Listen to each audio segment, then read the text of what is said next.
Talking, baby. I love me some Avatar Nation.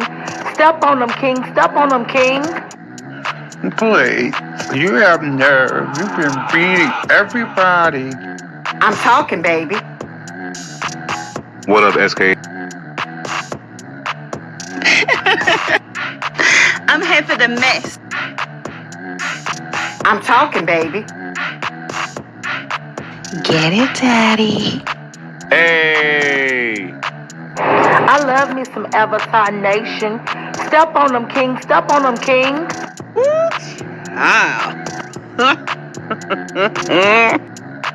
Oh, no, you didn't call me silly, honey. You're shady. I'm talking, baby.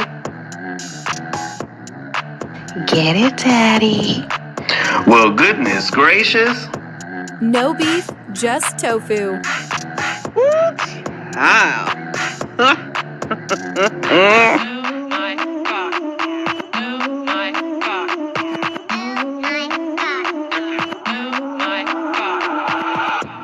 I'm here for the mess.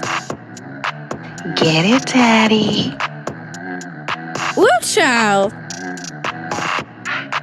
Well, goodness gracious. Avatar Nation.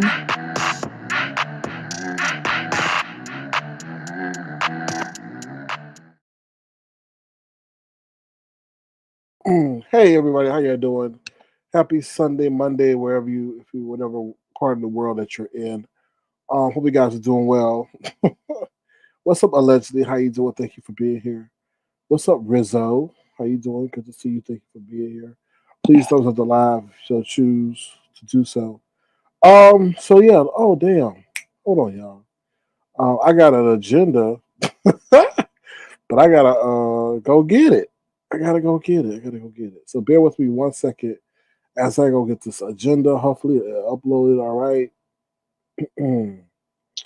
Because there are some things I want to talk about. I've been on these YouTube streets because I believe in getting the news for myself and researching what people do send me.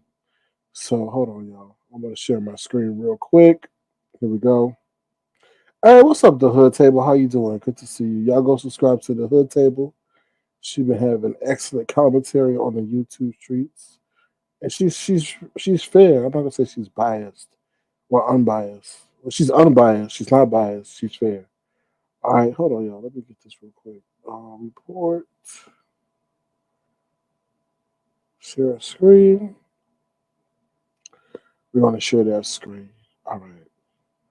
All right, here we go, y'all. So hopefully y'all can see that. Well, they've definitely improved on making sure that you share the screen you want to share.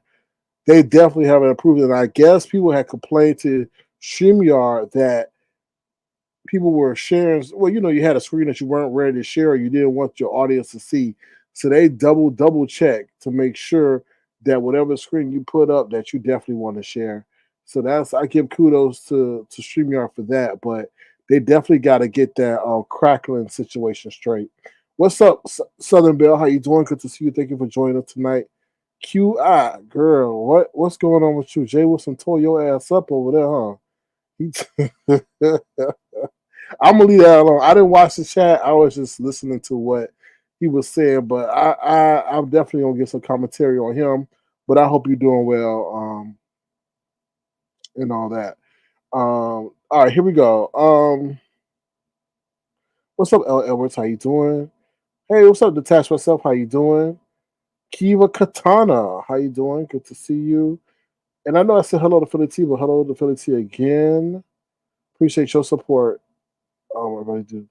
You said Jay Wilson was really upset today, but we gonna get into that real quick, and because there's some multi level that situation that transpired. Well, I got y'all talking about it, so I'm gonna talk about it because I do hate sometimes when the content creators say they gonna get to it, and it's like 30 minutes later. By that time, y'all sleep or whatever, or my boring voice says put y'all to sleep. So let's talk about the Jay Wilson situation real quick. Um, there's that situation is messed up on three different layers, right? Jay Wilson says he's an entertainer. When you start saying you're going to put events on and you start saying you're an entertainer and this, it takes on a whole different level, right? So the reason for him not going was because of Vivian. That's no excuse. There's no excuse. And I'm gonna give you the prime example. If Beyonce's assistant got sick or had family issues, Beyonce can't cancel those obligations for her concert. And if she does, she damn sure better have a makeup date because it opens her up to legal action. Right? I'm just saying. Let's just let's keep it 100 because the first thing says Jay also wants to say is this is his show. But you can't sit up there and say the spirit told you because that won't fly for Beyonce. If this Beyonce said, "Oh, the spirit told me not to perform today," then people say we don't give a damn about the spirit because you got to understand, did the spirit tell you to be messy and plan a trip when you had no trip originally planned? See, you can't decide to interject religion. That's why people don't like you. You could have kept the spirit out of that shenanigan and you play with God on that. But did the spirit tell you to do what you did? No. So now the spirit is convicting you, telling you not to go. No. Right? And your reason is not you. And the lady that hopped up at the end was exactly right. Now she knew she couldn't say what she wanted to say because he started acting like a brat. He really was bratty. Oh, that we decided not to go. The spirit said I'm not going to go, and that's it. That's all I'm going to say about it. No, you don't. One, when you're messing with people's pockets and you have a following, your actions should be always cognizant of your following. And that was nothing but a selfish ass move because the lady was 100% correct. He told people to come to Vegas. He told people he had this. People had to sit up there and take time off. People had to sit up there and get hotel rooms. People sometimes had to sit up there and put money up front to get car reservations. So they did put money up. But as far as we know, you're healthy, you're mobile, and you're the centerpiece and the figurehead for this trip, right? Not Vivian. Vivian is not going to see. People are not going to see Vivian. People are going to see you to support you. See, I hate to say this, but you got to be careful on how you move on these streets because I hate to even say this because I don't want nobody to do this. But if somebody really wanted to be petty, they could take legal ramifications against Jay Wilson. For real, for real. If he set up there and it's publicly documented that you had planned to set up and have a trip, now you reneged on it because not because of your own well-being, but because of someone associated with you who's assistant, who's not necessary for you to be there. So now those people are incurring a financial loss because you sat up there and reneged on your promise to be there when you had promised to be there. You have to be careful how you move and what you say because your actions greatly impact people. You just can't pull out because your secretary is not feeling well or her family member is not feeling well. That's not me being callous. That's just being a realist about the entertainment industry. Now, if he wasn't feeling well or he had hurt himself, then that's totally understandable. But you do have a following that was about to follow you to Vegas until you pulled out. And your explanation doesn't cut it when it comes to the world of business. When it comes to the world of business, does not cut it. I'm sorry. And it's publicly documented of you saying why. The judge is not going to sit here and say, "Oh, your spirit told you not to go." Okay, all right, that's unreasonable enough. No, the judge is going to say, "Were you able-bodied? Did you have bodily functions? And were you mobile to make that commitment that you told people you were going to be in Vegas?" And you would have to say yes. The judge is not going to give a damn about your secretary because you're the face of this trip. That's all I'm saying. And then for you to be so just so kind of disgusting in your explanation. That's all I'm going to say. That's it. No, no, no. The judge is the. If anything, you should be contrite, and your apology was farther from that. It was far from that. You were contrite. You were understanding. You were very bratty and childish, especially when that woman came up there and was very much respectful. But she knew she had to tiptoe that line because she know how dismissive and babyish and arrogant you are. Anyway, moving right along. So that's how I feel for those coming in about the whole Jay Wilson situation. I thought he was wrong. I thought his continued actions is wrong, and he has to be careful because, like I said, if someone wants to be petty enough, they could definitely take it to the legal route because he did say and advertise he was going to Vegas, and that woman was 100% correct. She had put up money. People did put up money, and you just can't tell people, "Oh, they have a great time in Vegas without me." What? You can't do that. That's people want to get on here acting like they're entertainment and they're in the business, but they don't know how to really operate as a business. When you start telling people to support you, you start telling people where to be and that you're going to show up, now you have to hold true to those obligations because that could get real ugly, real messy, real quick. You just can't pull out for whatever because of your secretary. It don't fly like that. The world of business don't work like that. Okay, let Beyonce secretary get shit. I mean, sorry, get sick. The show goes on. The show goes on. All right. All right. Let me see what y'all saying. All right, moving on. Today was a very interesting day to me. For me, I mean, I went to the bougie gym today, so and played basketball. It was like it was okay. I'd rather go to the hood gym, better ballers, and for some reason they got better attitudes. Today I went to the bougie gym, and it was all right. It was okay. It was just like, ugh, whatever. I got my cardio in, but at the hood gym, it just for some reason it's just those people are more down to earth for some reason. Well, obviously we know why, but if I said the hood gym, but I would think the attitudes would be worse at the hood gym than the bougie gym. But that's completely opposite. Ball was okay. It was all right. Like I said, I got my cardio in. It was okay. It was all right. That's all I can say about that.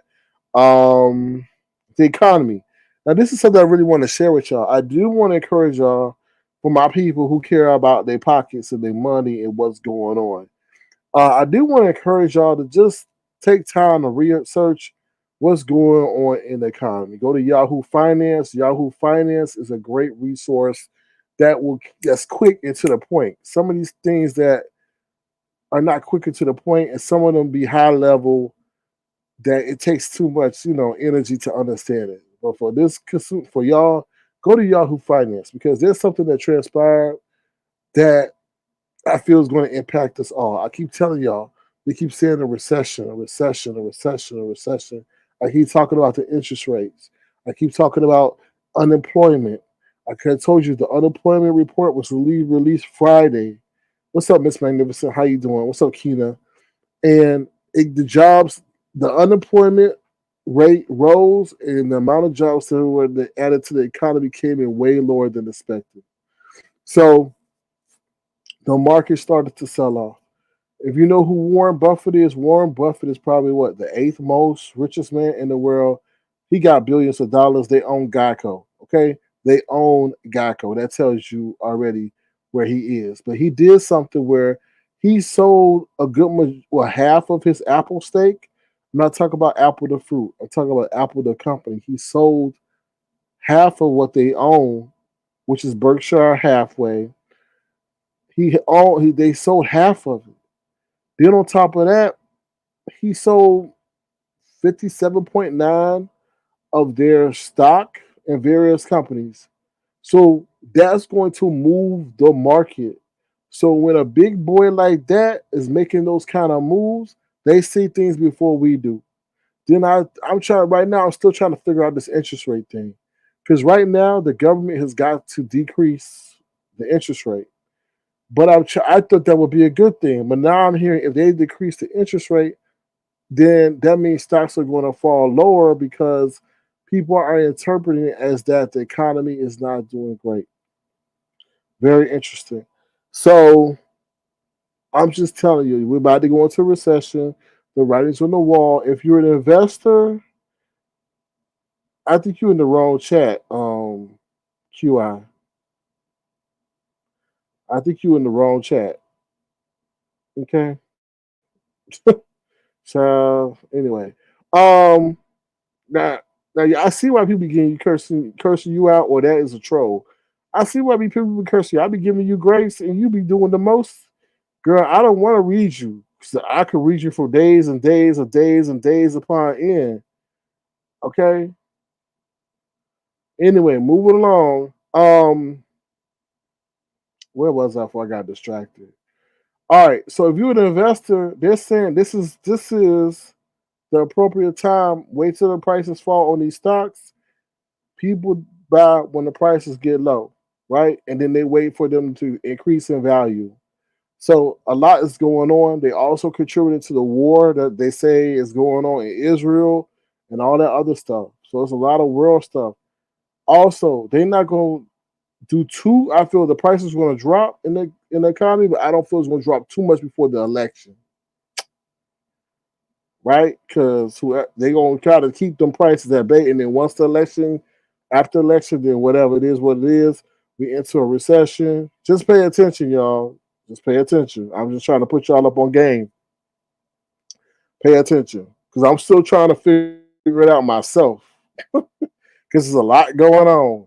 But look at what's going on in the news. There's a lot, all these major companies, their prices are going down, going down, going down. And let me tell you something, the rich don't buy when the stock prices are high. We common folk buy when the stock prices are high because oh my God, we fear or missing out. But no, the rich people buy when the prices are low because they get it on a discount and that's how they make their money. They wait for Apple to drop down to 120. Apple is about 212, 205 right now. They waiting for it to drop at 150, 125. Get there when it's 125 and then ride it back up. That's how they make their money. But like I said, you gotta do your own research and understand what I'm talking about. For my people who know what I'm talking about, I feel that it's put season.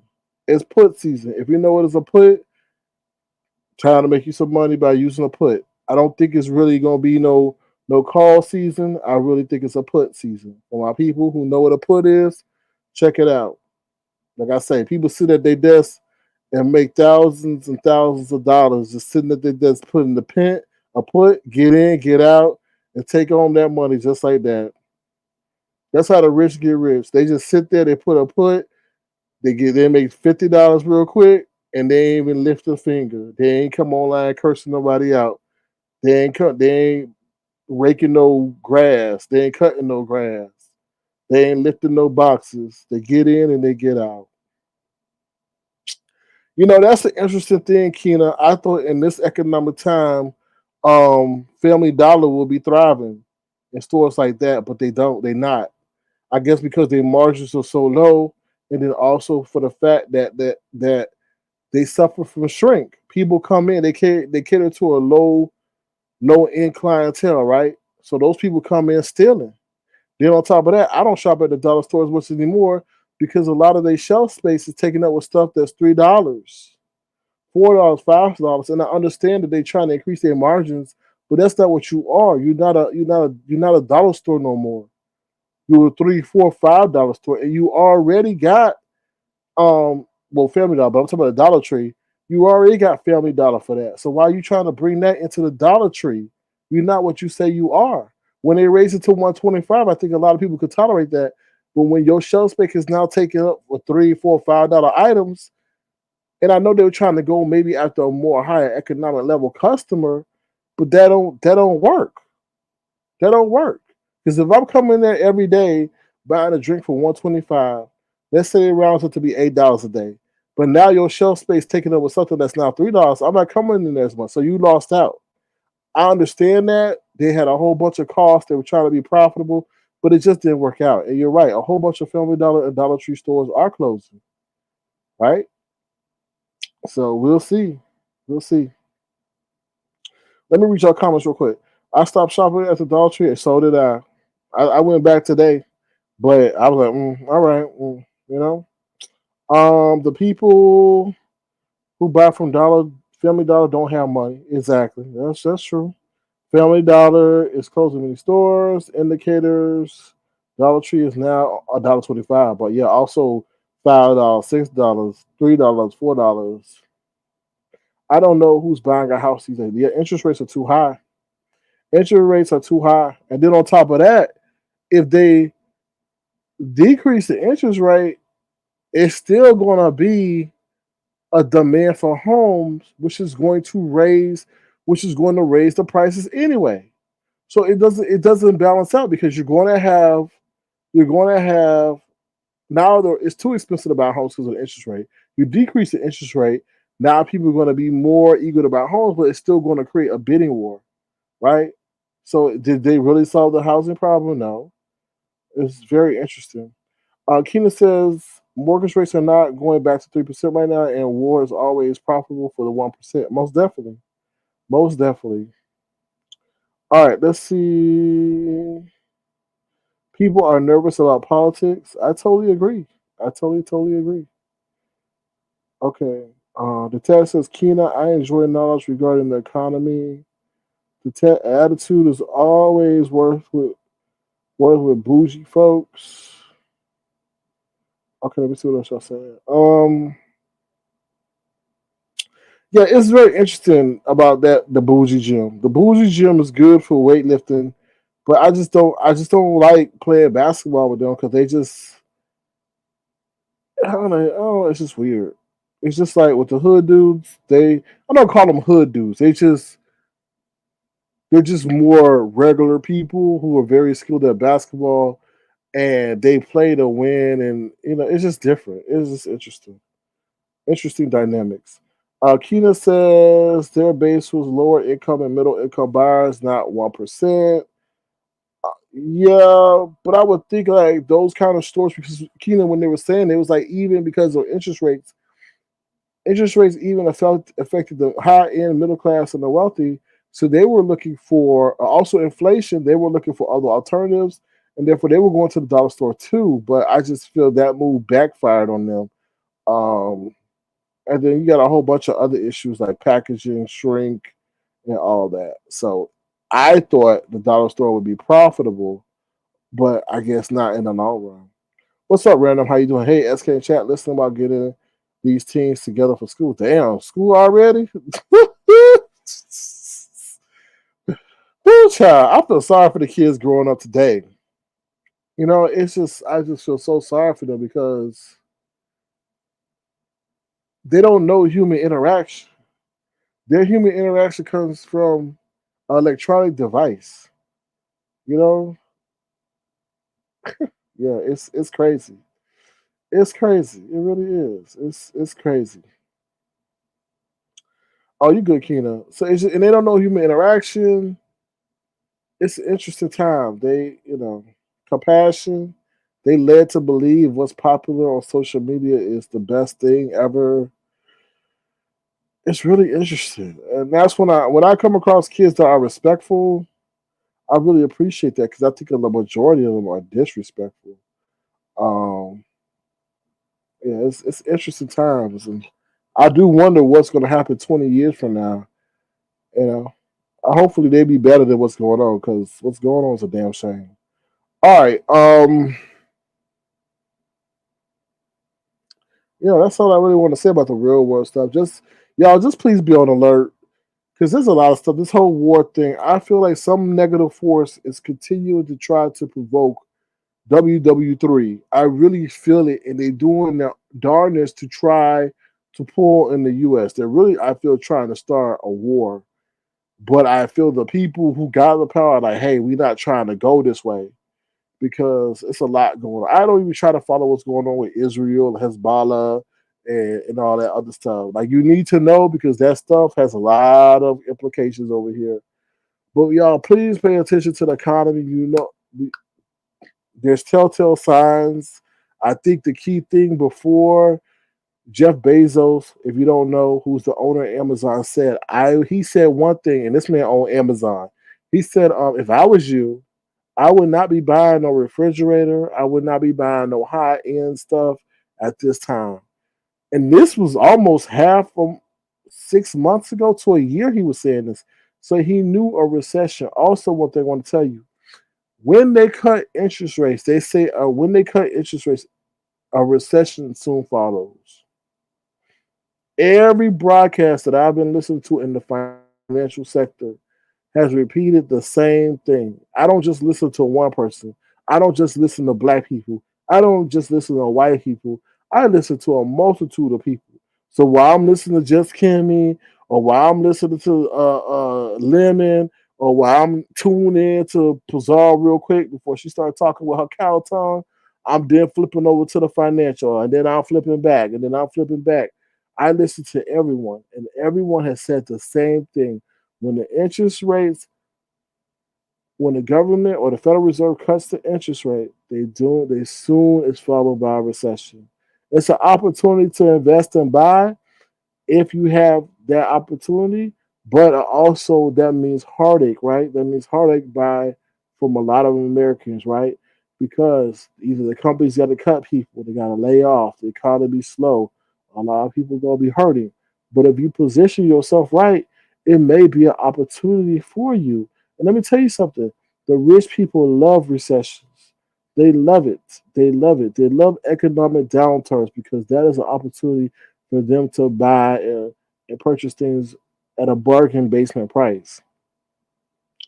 So I just wanted to share that with y'all. So just be on the lookout. You know, you can now people gonna be selling condos, homes. What's now $300,000, you may be able to get it for $75,000. Because what? It's a distressed property, and the banks are trying to offload them. You know, but we'll see. And I always tell y'all, please, please, please, at the end of the day, it's the Almighty that has the last say. You know, not man, but the Almighty. All right. So let me see. Miss Williams says true SK technology is leading the way now. It's so sad because they don't know how to function without it. They don't. The whole world literally got shut down because someone decided to do an upgrade to a damn patch on an OS system. If you don't know what OS means, that means operating system. The whole world nearly shut down. If you saw how many planes had to land in the United States because of an upgrade that went wrong, it's crazy. Businesses were impacted. Our reliance on technology. Let me just tell you something. I can see how people are moving to these EVs, how all these cars, these Teslas and stuff, connected to the mainframe for these upgrades. Let me tell you something. If somebody wanted to do some damage, I gotta speak in code because I ain't want to get no trouble. If somebody wanted to do some damage, don't you think that you would be looking at this stuff? Can let me just say it's I don't know if y'all remember that Transformer movie. I forget what movie it was. It's the Transformer movie. Damn. It's I think it might have been the last one or the second to the last one. And they showed how those cars that had the autonomous features were impacted to the point where they started to do what they want to do or move and sync with whatever that negative entity that was controlling them wanted to do. So don't you think that has the potential of maybe happening? So let's just say imagine you riding around in an autonomous vehicle and that shit won't let you out because somebody done hacked into the mainframe or it speeds up. I prefer old school stuff. The shit is so sophisticated that the car can repo itself. Let me say that one more time. They are programming these cars to repo themselves, meaning that if you miss your payment, that car can start itself up and drive itself back to the bank or to the dealership, whoever you own the loan to. Ain't that some crazy stuff? A car can get up and start itself and then take itself back to the bank because you own it. Now, mind you, You may be going through a hard time. You may have had a medical situation, but they don't give a damn. They just go take your car now and have it drive itself back to the bank. Crazy. Absolutely, insanely, 100% crazy. Then, like I told you, the movie Megan. Watch the movie Megan. Please do it. I don't want no robot running around telling me what to do. And then nowadays they sit up here and got these key things on your door where it's all electronic. What happens if somebody can hack into that and then sit up there and lock all your doors and you can't get in or out? No. Y'all stick old school, please. Y'all stick old school. And like I told you, never buy the first iteration of anything. The first iteration is the worst, the most problematic. The problematic. Wait till the other people sit up there and use themselves as guinea pigs, and then they issue an update. Okay, so that's all I really got to say, real quick about all that. Hopefully, y'all learned something. I feel we're going into an economic downturn because let me just reiterate one more time: the big boys are tired of paying this high interest rate. The one way they can galvanize the U.S. or the Federal Reserve or the Fed to cut the interest rate is by selling off stuff, by laying people off. Because the job of the Federal Reserve is to make sure they keep inflation in check, and that what they do is it doesn't affect the employment. Once it affects the employment, then there's an issue. And also, once they see economic growth, what I told y'all before, what's the main way I could take away the economic growth of a company? Is to get their people, cause the people to be unemployed. If a business says that it's too expensive because of the interest rate to do business, because why would it be it's too expensive for a business to do business? Is because businesses take out loans to invest in certain things they want to do, right? Without that loan, they would not be able to expand, to do research. But a business also has to say, well, wait a minute now, I'm not going to pay all this money on this interest just to do this. So what they do, they stop, right?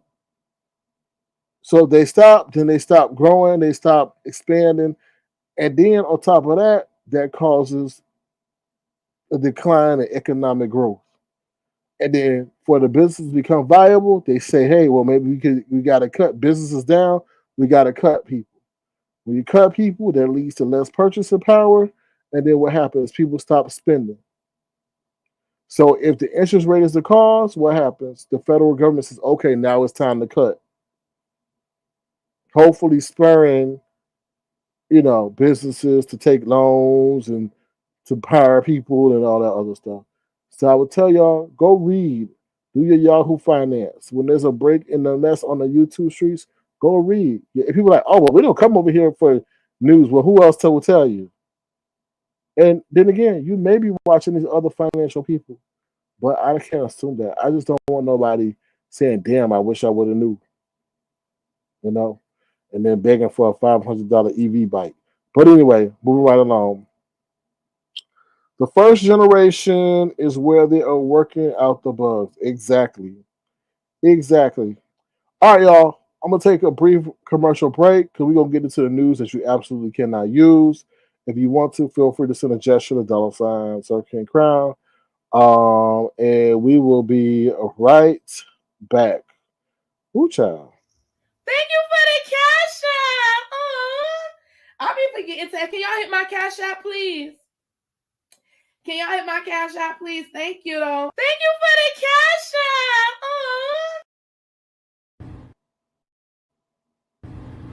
I'm crying.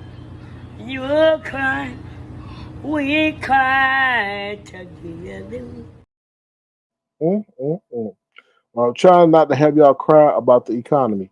All right, enough of that. That's real world discussion. We wrapped that up. Y'all got your lesson for the day. I gave you the tools. Hopefully you use them. If not, that's your choice. All right, moving right along. YouTube's camera, be careful. What's up, your pleasure 721? How you doing? Good to see you. Thank you for being here. YouTube camera, be careful. I know YouTube cameras came. Now you gotta understand, YouTube cameras came over here as an individual or channel that was cutting clips and put him on her channel. Then she decided to reveal herself. Now, mind you, I think she knew all these other people in the black sector, um, Mode 3, whatever, before she came over here and became familiar with us. That's fine. You are what you are. But what I'm going to tell her where she could definitely lose support in this area is supporting that dude, Shakim. She was not already heard her say that, oh, she likes Shakim and passed it on her channel. That's fine. Then she gave that man a redirect. And we all sitting up here, huh? Like, what? Because he begged for a redirect. Let's just be honest. He begged for a redirect.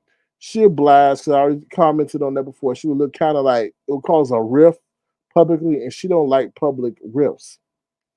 So then she come up today, all talking, trying to really like kind of like talk negatively about the lady that gave Shakim the $100 and all that. And Jay Dunn was up there. She's like, what? Jay Dunn, like, what the hell are you doing? You two cameras, you up here supporting this man, chastising the lady. You two cameras. Look, you about to lose a lot of support or have people looking at you sideways. Shakim is bad for business. Shakim is bad for business. I'm going to say it one more time, you two cameras. Shakim is bad for business. Now, I don't know what y'all got going on in the background, but don't let his shit mess up your shit. Don't let his shit mess up your shit. Whatever liking you have, that's cool, that's great. But be careful how you sit up there and pledge allegiance and loyalty to him when he's doing fuck shit all around this application. Because then you're going to be looked at suspect. And then people are going to pull away from you. I'm just telling you. I know how these people work. And if he does something egregious and you support that, people are going to pull away from you. Because he's doing stuff that's borderline criminal. Borderline criminal. Just because it's virtual don't mean that it's not criminal. And I feel like people think that the distance of virtual don't carry over into real world implications. I'm just saying, be careful who you endorse when people are doing stuff of that magnitude, and then you openly profess how you like that person to the point that you chastise someone who helped him when he was needing help. Because when you don't have the financial means, you have to make a public declaration for people to assist you, and then you take that assistance, that means you need help. So I'm just telling you, just be careful, because we were on your side regarding Sassy, but then you're going to kind of throw that support away because now you're, supporting someone adamantly. You can support them in the background all you want. We don't know what kind of relationship you had prior to your emergence over here with him, but he's about to fuck your shit up. I'm just saying. That's what I'm saying. That's what I'm saying. I'm looking out for you. I ain't trying to tell you. I ain't trying to control your program. I ain't trying to control your commentary. I'm just trying to tell you how this B sector stuff works and how finicky they are when it comes to people like him. See, he ain't roasting and he gagging. He's taking advantage of people in real life. And that's what the B sector don't like. When you victimize a person and you victimize a multitude of people, the B sector don't really like that too much. I'm just saying. They have a way of what they call it, icing you out. I'm just saying. And don't be a casualty of war because of him. Let me see what you said. Kiva Katana says Shakim is dark energy that is contained within. I agree. Did I say hello to Random already? Yeah, we talked about the kids. So hello, Random again. Miss Bendiver says exactly SK. Yeah, I'm just trying to look out for her because she has some kind of loyalty to him that I don't feel is worth it. But who am I to judge what's worth? I don't know these people. I don't know what goes on in the back end. But she seems to hold an allegiance to him that it's going to mess her up long term, especially if she comes on defending him like she did today. All right. So it got real, huh? It got real, huh? What I mean by it got real, because I had a dream about this really. After I learned that that woman helped him out, I don't remember the lady's name. It got real. And I feel like this is a cautionary tale. That's why I have a cautionary tale. I feel this is a cautionary tale of what is to come. Not maybe dealing with Shakim, maybe dealing on the lines of something else. I feel you can't sit up here and finesse, finagle people, scam people, deceive people when it comes to their money. And why I say it like that is because people may have sacrificed to give to you because they like you. That whole shenanigans about the airport thing and all that other stuff, people don't like to see their money played with. Especially, and I think shit went from virtual streets to real streets real quick. That's why I tell people be careful how you play. That's why I tell Jay Wilson, you can't sit up here and be that defiant about why you not going. Like, I thought you would have. I know we moving around, but I thought he would have been more smooth in his business operations to the point where he would have set up and said, "Hey, I'm having complications from the Moderna," even though he didn't. And then I told you his doctor said advise him not to travel. Everybody would have understood. Those who spent money, excuse me, to go to Vegas, kind of would have given him a pass. But when you put that on your secretary, who's not instrumental, and there's two levels to this. Instrumental in the performance end of this, there's a problem because really showed his over reliance on Vivian. Because I feel Vivian controls everything, right? He can't do anything with Vivian. Everything is picture lady, picture lady, picture lady, picture lady, picture lady. And he really showed his inability to do anything from the business front of things because he says, "Oh, Vivian is the one that encouraged me to monetize my channel when I lost my job." So really, Vivian is the brain. So it should be Jay Vivian and not Jay Wilson. It seems like Vivian is the brains of every project, every endeavor that you do. Really, it's just like on a business level, it shows how inept you are and how you lack sophistication. For real, for real. If you take a step back, it really does show how unsophisticated Jay Wilson is because he's been on here for ages, and you have not learned anything from Vivian to become self sufficient. Nothing from putting together, from her handing you the baton from the business operation to the point that she gets sick, then everything is canceled. That's not how the entertainment business works. Once again, if Beyonce's assistant was to get sick today, the show goes on.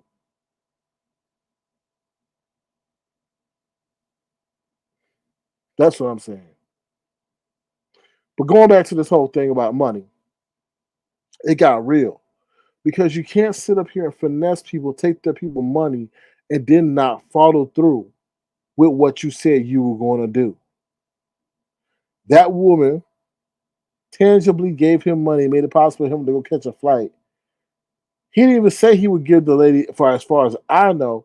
Well, I think he said he would give back. She said she didn't want it because I felt at that time maybe the lady felt that she got played, and then they tell about, oh, he gonna sit up there and spend that ticket that she enabled him to purchase to help him get to Vegas. You don't do that with people's money. And then on top of that, shit got real, right? Because she pulled up allegedly. Some people are saying it's a play. Nonetheless, play or not, allegedly, she pulled up in front of his house and said, "Yo, what the fuck is this shit? You're supposed to be on a flight in DC. You still home? What?" And then nobody talking about how he got home. Does anybody know how he got home? We know she gave him a ride to the airport, but does anybody know how he got home? Nonetheless, Stop playing. And I think when we had this whole migration to different areas, this whole playing with people money and that people's faces and kind of ridiculing them and mocking them and all this other stuff for them trying to give to them became cool, like became acceptable. But this is a cautionary tale of how shit could get real. Like you don't know who waiting for you down the corner for you to pull out of your driveway because you done fucked them over from a financial standpoint because you done finessed and said they did what they did. I mean, they said that you didn't do what you were supposed to do, right? That's not cool. And I feel like it's a cautionary tale of what's to come. Because it's too much of playing in people's faces and then reneging on what you said you want to do and not do it. Especially this stuff where people seem like they in dire straits and don't have no money. How he say he gonna have money in 2 weeks? That nigga ain't got no job. He on here from sun up to sundown begging, begging, and then get mad when other people get the proceeds that were not even suggested for him. Another content creator or another guest can get a cash app. He think he entitled to that cash app. He ain't going nowhere. I'm gonna tell you, he ain't going. He not gonna go. I hope he prove me wrong and show up to Vegas. But I'm gonna tell you something. He gonna have to ride in somebody's truck to do so because it seems like he's scared to go to the airport. I mean, and let me just say, they say he was on a plane. They say he was showing fake pictures from 3 years ago. Anyway, we know he's scared to chop on a bus. He has not proven the ability to go anywhere he said he was going to go. All we know, he's able to travel from home to the local gas station by foot. We'll see. We'll see. I just think you can't be finessing people on the back end like that. If he's being a Casanova behind the scenes and playing with people's heart like he did with Honest Row, I told you that was an intentional play to cause dissension so that Honest Row would throw everything back in his face and say, forget it. But I saw how that played out in real time. They said, oh, that Honest Row was talking too much. Who cares if he was talking too much and the truth was the truth? And he and Shakir was going to share a room. Okay, he didn't say no lie.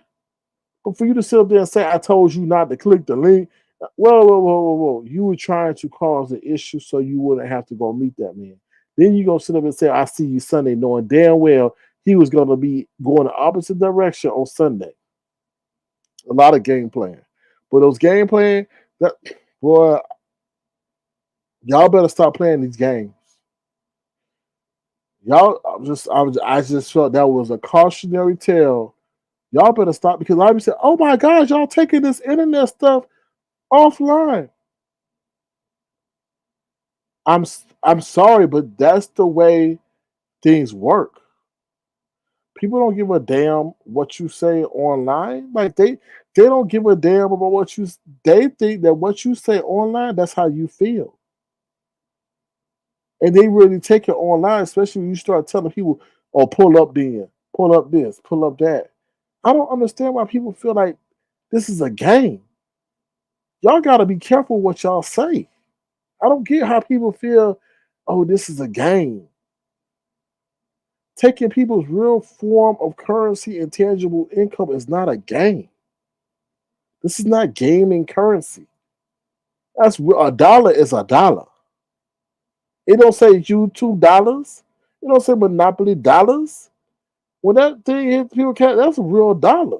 That's real money. And when you renege and use what people thought that you were going to use it for, they have every right to get upset. Do they have the right to pull up on you? No, they don't. They don't. But I can't tell somebody how to feel when they feel there and been finessed. Everybody know different hoods got different codes. So if you in Detroit, you already know how Detroit people get down. It's not like you flying from Oklahoma to Vegas and don't know the rules of Vegas.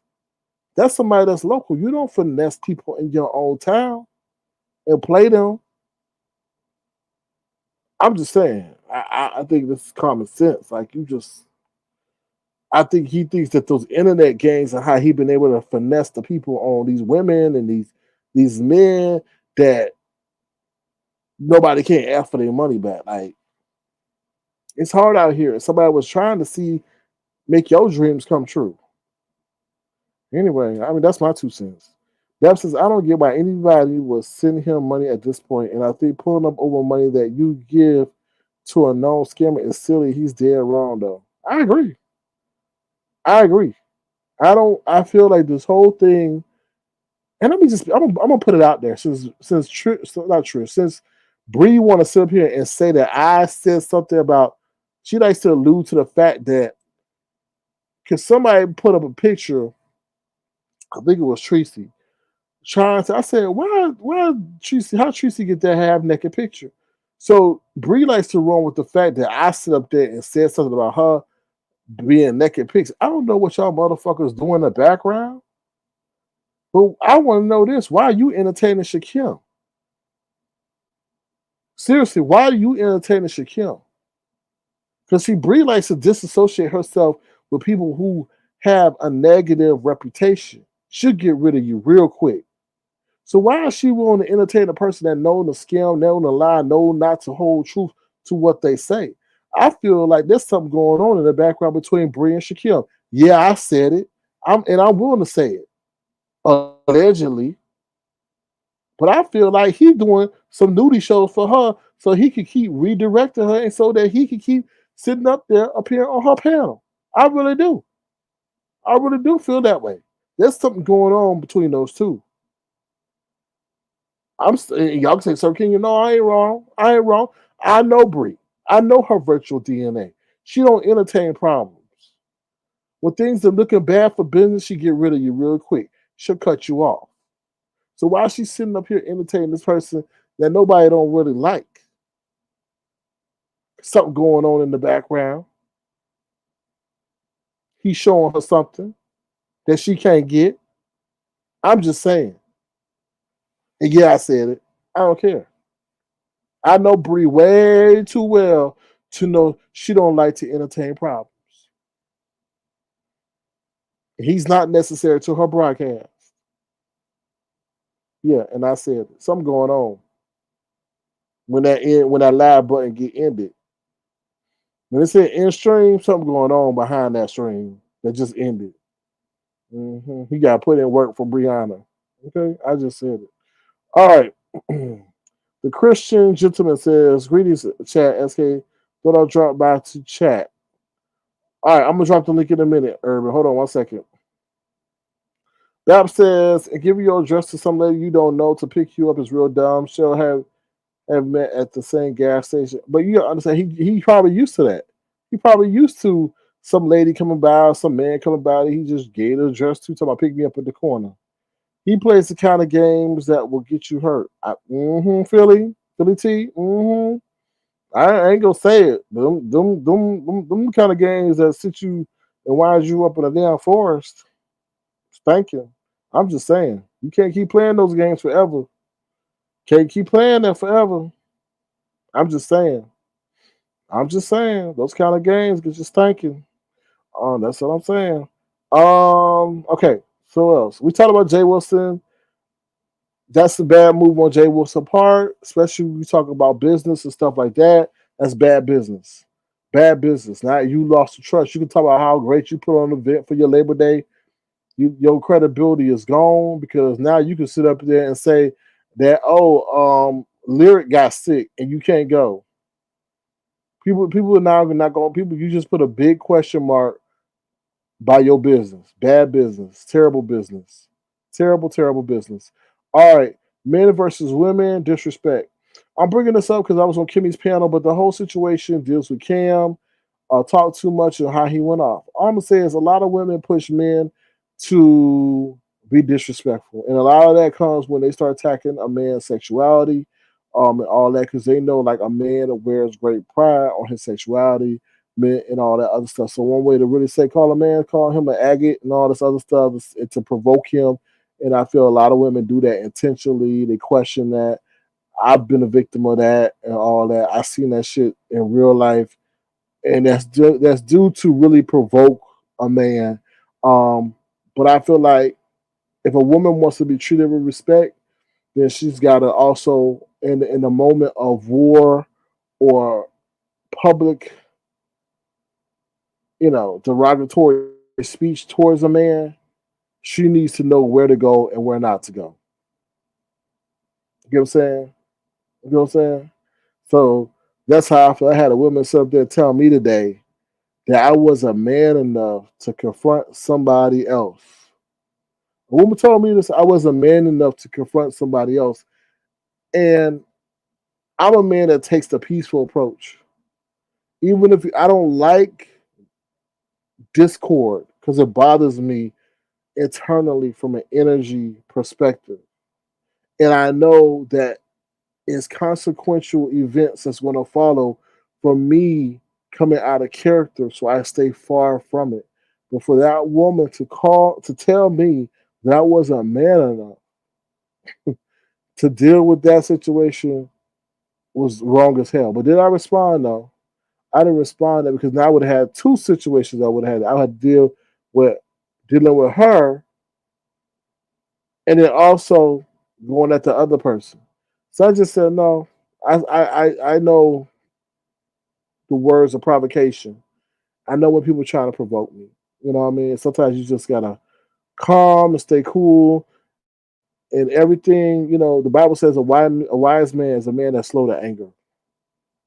So when I reach that point that you taking me there and I've gone there, then I know that you've pressed all possible buttons, including the invisible buttons, to get me to that point. And there's no sense of telling me to now calm down because I'm very cool, calm, and collected when it comes to real life. So to the women out there, just be careful of emasculating men and all that to push and provoke. And like I said, they do a lot of that stuff on here because one, they get a thrill out of that, but two, but it just creates a negative energy. And I've seen a lot of women doing all. Y'all see it all the time online. Women sit at their car, oh man, you put that's one person who does that very bad is Brianna. The way she sat up there and did pills like that was wrong. Pills didn't match her energy, which you got to applaud that, but that's wrong. And that's why Brianna will be single for the rest of her life. Because no matter what you got, no man likes to know that his woman is going to go down deep in the gutter with him to provoke him. The same thing with that other Brianna girl, that homeless girl that was sitting over there provoking Sergio. You see what I'm saying? Be careful how you talk to a man, especially when you sit up here and say you want a man to treat you with a queen, treat you as a queen. Because why would a queen treat her king like trash? You know what I mean? So that's what I got to say about that. Especially Brianna. The way she talked to Pills was absolutely disgusting. And then tried to emasculate him.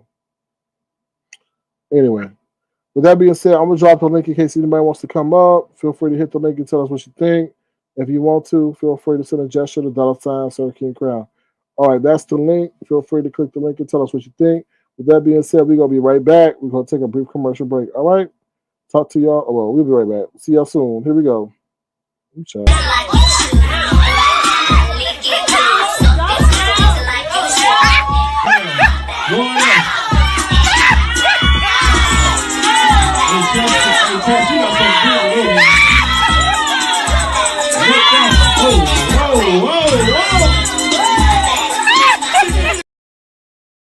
Oh Lord. Child. Who is that? Is that uppity? Anyway, where Tracy at? Here we go. We live. We live, child. We live, child. We live. We live. Tracy's Pieces. Tracy's Pieces. We live, child. They mad, child. Why they mad, child? Okay. Woo! We live. We live, child. We live, child. We live. We live. Tracy's Pieces.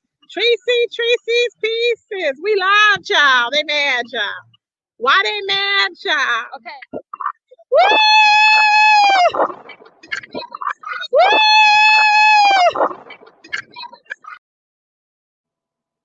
Urban, is that you on the screen? Oops, sorry, Urban. My bad. Urban, was that you walking around like a cockatoo? Anyway, what's up, Maverick Born? How you doing? Urban, can I? Are you on mute, Urban? Oh Lord, Urban. Now, hold on. Let me. Oh Lord, Urban on his spaceship in the sky. Urban, is that you? Oh child. While Urban get his audio together, Treasure Lane wants to say hello, y'all.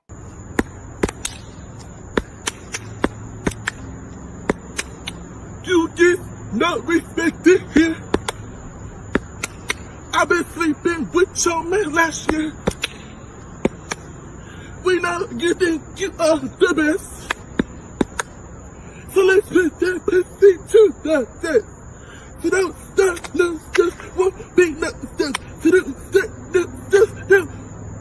Out of breath. Cause when you rockin' with a big bitch, you bound to get. Christ.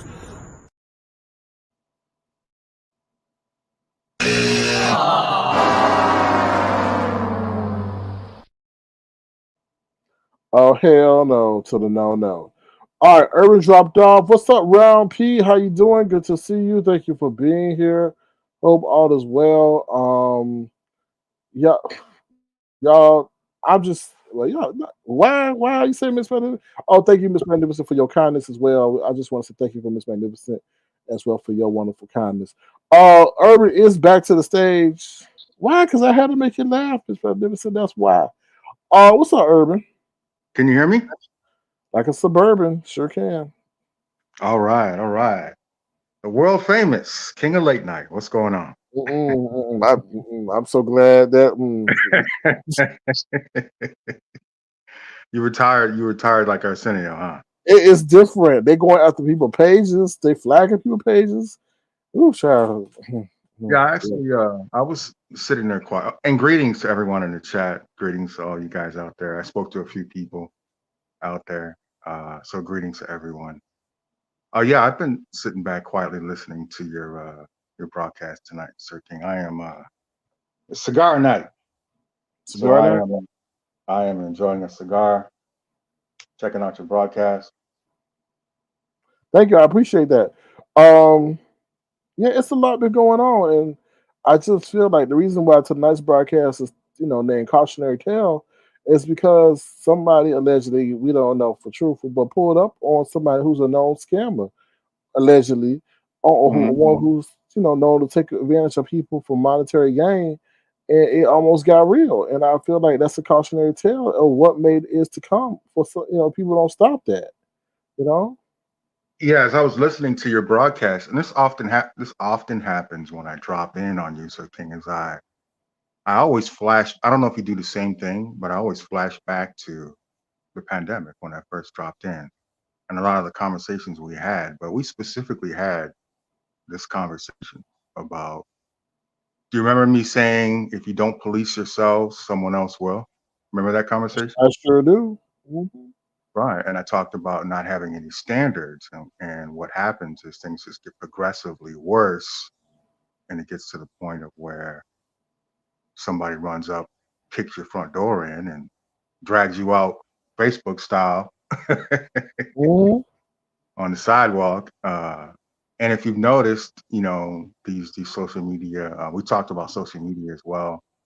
Uh, and, its evolution and its, you know, and its decline of how it is declining society, Yeah. like you were talking about desensitizing children. But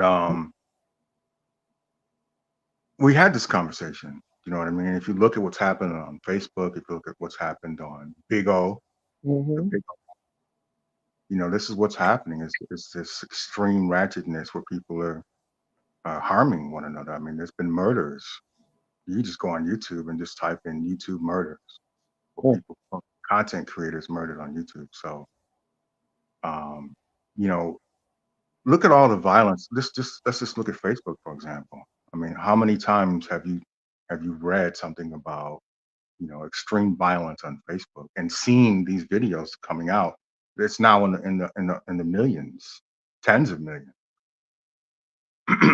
But when you're dealing with people on social media, we had this conversation before as well. A lot of people who are mentally ill are driven to social media. Yeah, I agree because it's a way for them to interact with people. Because one, their mental illness either they're not able to interact with people normally. So whatever deformity they have or social anxiety as well to be hid is able to be hidden. Also, they're able Mhm. to stay in an environment that's comfortable to them, and then also be someone that they want to be but aren't. Right, right, yeah. So there's a multitude of factors in that. Right, Yeah. exactly. And you can see the evidence of it, like I was just talking about, the extreme violence. If you look at Big O is B sector times a million, Hmm. right? You really look at the content creators in Big O and how they're constantly fighting. You look at where reality shows have gone. Look at some of these networks like Now That's TV and Lenny Plummer's network, Zeus Network. Look how the extreme violence is what sells. These are lost souls. These people that are engaging in this, they don't have faith, right? These are completely lost souls. And technology, it appears that technology is that black hole. Hmm. Don't have any faith. If you're hopeless, if you don't have any kind of morals or values, technology will suck you in.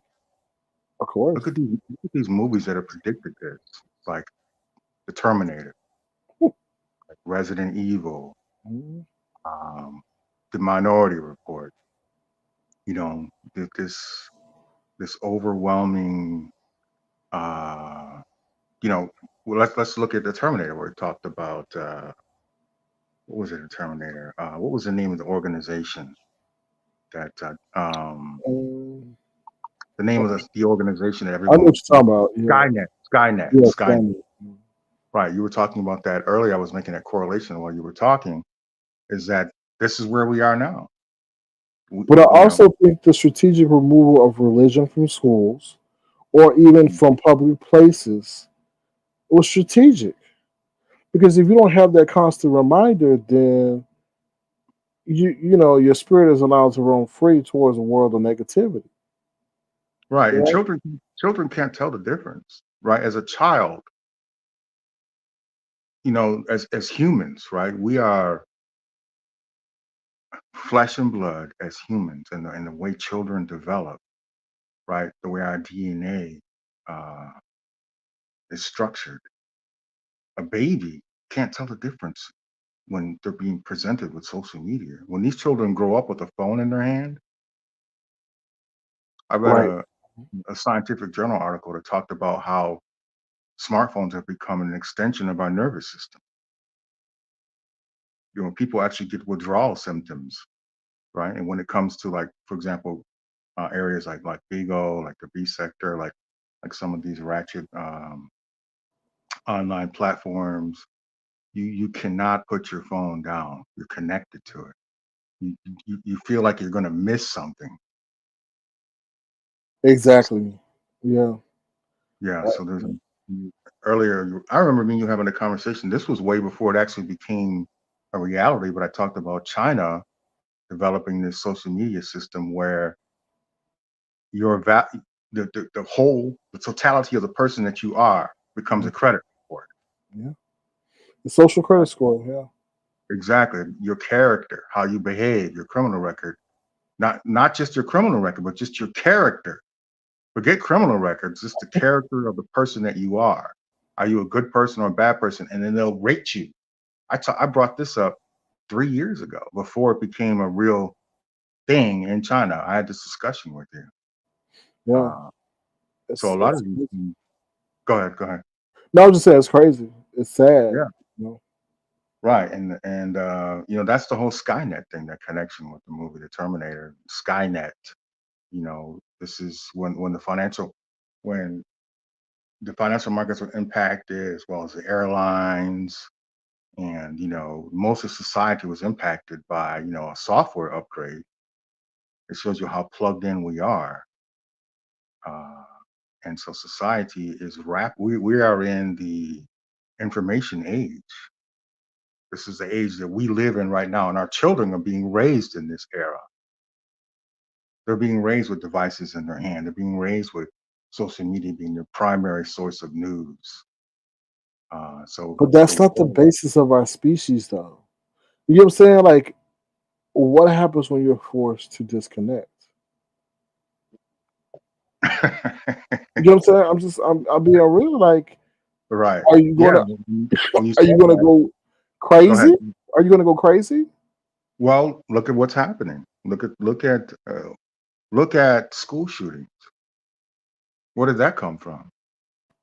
Where did that come from? And how that's a symptom of something, which is the point that you just made. That's a symptom of something. A symptom of what? Look at what just recently happened with Trump. The young kid that was, uh, the person that was implicated regarding the situation that happened with Trump. So yeah, there's a withdrawal, right? And also, it's very interesting because it's very similar to a drug, uh, just like researchers are saying, social media is and technology is like a drug. The symptoms are the same. Like you can't get that hit, you go nuts. And we're seeing a result of that. These school shootings, you have look at the road rage, look at the shopping rage. People, how many videos have you seen in recent years of people going into a grocery store and ripping everything off the shelves and throwing it all over the place and completely kirking out? So these are all symptoms of something. But what are they a symptom of? The stress of the world, bullying, societal stress, Hmm. anxiety, pressure, society pressures. The lack of being in touch with a higher power. You know, Yeah, yeah. And then what's next? Well, what's the next level? Where do we anarchy. go? Where do we go from here? Like, if we have a generation of children being raised with social media being their primary, all-seeing eye, primary source of everything, what kind of generation are we raising? This is why it's important to, like, as a child, I wasn't allowed to watch TV. This might sound extreme, but when I look back on it, I'm thankful that I was forced to read. My mother wouldn't allow me to watch television. I was Of, forced to read. of Forced to course, read. the iPad is now the new babysitter. If your child is crying, give him the iPad or her the iPad and shut him up, and they'll be on that thing for 2 hours. I'm for real. I'm serious. I saw that at a basketball game. The child was crying or being disrupted. They gave the child an iPad. The child just sat there all quiet. Hmm. You know. That's that dopamine hit. It's the Yeah. same thing with drugs. Um, yeah, all of this stuff, man, is it's interesting. You have to, as parents today in the era, we have to recognize the era that we're in, and then figure out where do we go. Well, how do I protect my family? Because now, regardless of the politicians or who's in charge, oftentimes, Americans in particular, we're so attached to what the government is doing. We have to focus more on the family unit. What are you doing to protect your family? Let's look how far we've come from. Let's just take men in society. Look how far we've look at how far men have evolved. So historically, when a man, picked a woman and said, "This is going to be my wife. We get married. We're going to have a family." That man would sling an axe over his shoulder, walk into the woods, build a house with his bare hands, grow a farm, raise a family. You can pick any man today. 90% of them can't do that. They don't know how to grow food. They don't know how to build a house. We've become so dependent upon what's provided to us that, it leaves a big black hole for collapse. Hmm. We become so dependent upon other things. So we have to focus more on on the singular family unit. What can I do? And the way society is going, like I heard you talking about the threat of wars. I could go really deep into that topic, but um, we got to refocus. Have to refocus. Do you know how to grow food? What's a very simple food that you can grow? You can grow Tomato. potatoes. You can grow potatoes. This is stuff you can grow right in your house. You can grow greens. These are very simple things that you could survive off of. But my grandmother. I talked about this before on my podcast. So my grandmother. had a garden that was lush and bountiful, and she kept that garden all of her days. It was just a habit for her to have that garden. My great grandfather was a black farmer. Um, I we've agree. gotten We got have become go ahead. more dependent, right? I think technology has caused us to become too complacent. Right, Um, right. Go ahead, go ahead. People can't even tell time. You know, they can't. They can't add. They can't multiply. It's sad. It really is. They think hole or jail is jail. Jale, Jail, or male, MaleMail. You know? And, yeah. Well, Chef, I Chef Outspoken says it's not the era, it's the parenting or lack thereof. let's see. Yeah, well, that goes along with it. That definitely goes along with it, because parents today are much, become people become have become parents at a much younger age. But it all goes back to, you ever heard someone say, and this is old, but you ever heard someone say, uh, who raised you, or what kind of home training you have, Mm. right? And so, like I was saying, it all goes back to the family unit, the individual family unit. Uh, and I caught that. I know who you're slighting when you say the misspelling in jail. I'm pretty in tune of most things. Uh, Oh, surprisingly, I'm very aware of. I've done my research, but yeah, it goes back to the family unit, and it goes back to having some kind of establishing some morals and some values in our lives, because people are getting lost. You yeah, look at the I church. totally You agree. look at the church. Well, what has happened? What has happened to the black church, the anchor of our society? Look at the black church has just fallen. These, all of these are signs. Like my great grandmother used to say, signs of the times. All of these are signs. Yeah, The the black spirit church, of lust has overtaken well, not only the black church, but a multitude of churches or all churches, yeah, not yeah, just the black. Look at the scandal the Catholic Church went through. So but these are supposed to be Christian institutions that have traditionally provided hope, provided direction, provided faith, strengthen our values, strengthen our faith in God. And look at how things have become perverted. Things in our society today are there's a famous saying about good becomes evil and evil becomes good. Things But in let our me society. ask you, Urban, what can possess a pastor or the head of the church to use the church's money to drive a Bentley when most of his parishioners cannot afford to do so? I mean, just your logic of thinking that's okay baffles me. Yeah, I mean, the church has become a business. Yeah. Look at how profitable it has become to be a televangelist. So the reality is, a lot of these people really don't have they have a perverted concept of what God is. Their God is really money. That's why I mean, some Right. of this stuff is so over the top. When you're watching it, it's like, are people really following this? Yeah. The fake healings and the prophets. Prophet this and prophet that. There's an extreme perversion going on in our society. Yeah. Uh, I think it's a calculated plan because you attack the nucleus of what okay. people have, which is just the nucleus of what doesn't cause or what is stopping negative behavior, right? And what is that? It's religion, conscience, Mm, having a conscience, conviction.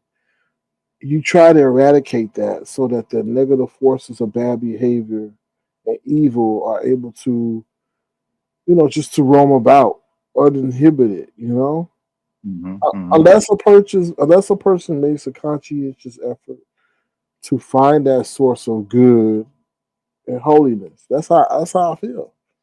And it's and right, and you're right on the money. But the problem is that we're so detached, right? You cannot resist to swipe left. You cannot resist to check this website. You cannot resist to check this on Twitter, check this on YouTube. So see how distracted we are from and how removed we are from being human. But when my phone runs out of power, it is some bit of a relief to me. Now I'm not obligated to have to stay connected. There's something that's now preventing me from being connected. I'm like, okay, that's one less worry, or concern.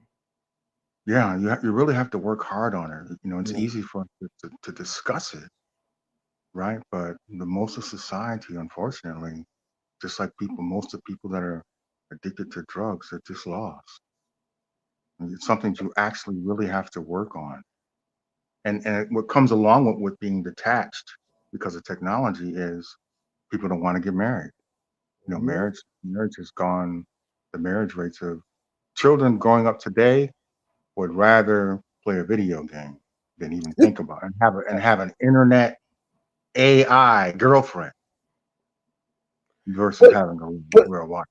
right, but there's so much temptation that leads to infidelity in marriage if y'all not in sync, right? Because when you Hmm. swipe it left, you might swipe left to a woman with a bigger booty or nice breasts. Or if your wife is getting out of shape or your man is getting out of shape, you can easily see something that's more, tantalizing. Or Yeah, now you now have something that's in your hand that now connects you to somebody who is the next town over that probably back in the day you wouldn't even come into your radar. yeah, yeah. Bingo. You All know? of this. So Go ahead. Go ahead. so now you can just jump in the car, head over there, say you going, to the gym. Not in my case, I'm just saying. But head over and go to the gym, and you really getting exercise in the other way. So it's just very interesting. So what do you think about? So I know you love. You're a person that is. You keep up with technology. So would you?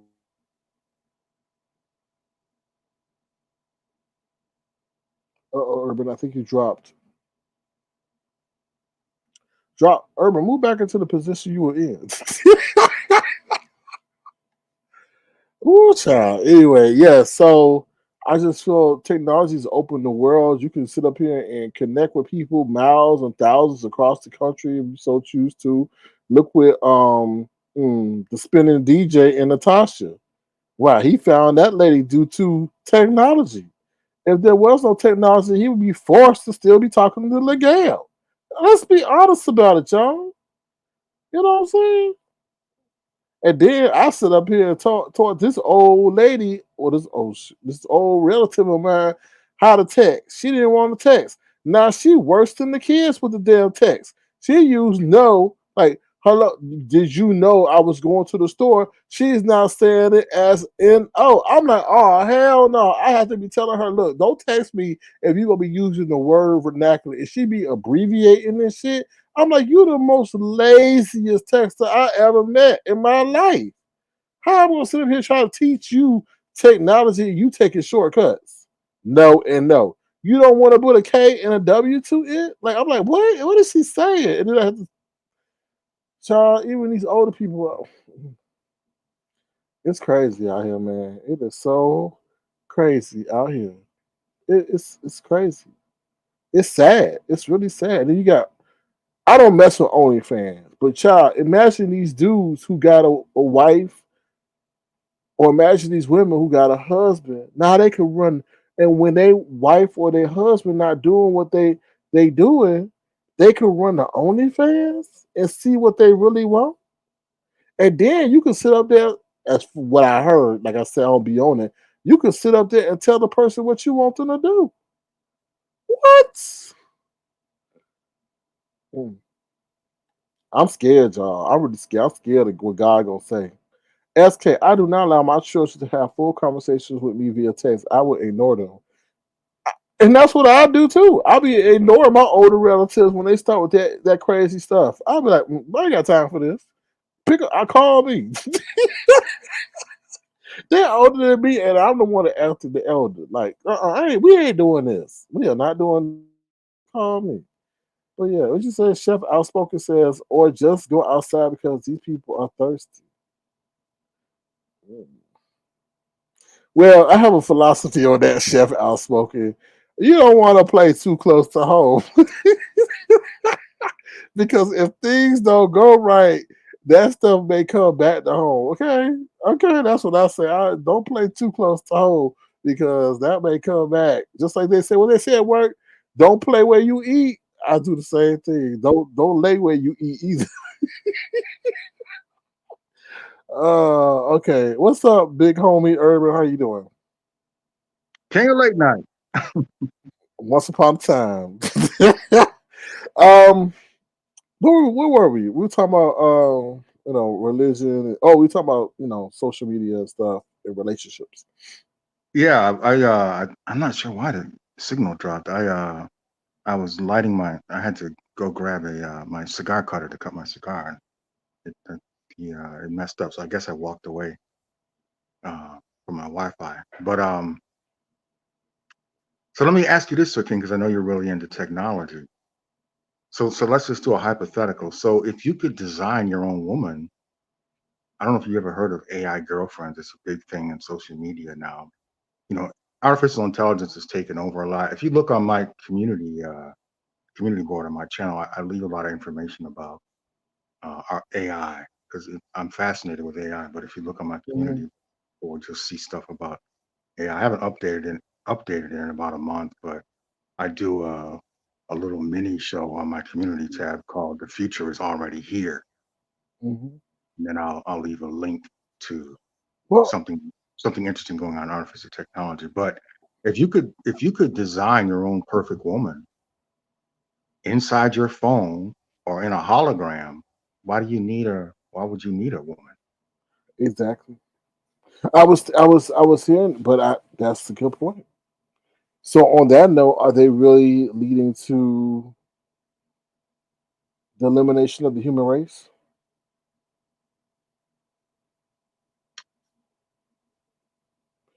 Because unless you're going to force people to come together to fornicate to keep the human species alive, that's the only way I can see that happening. Well, we live in a capital, America is a capitalistic, extreme capitalistic society. I remember saying to you a few years ago that outside the United States, you don't hear this within the US, but when you travel abroad, they refer to America as imperialist.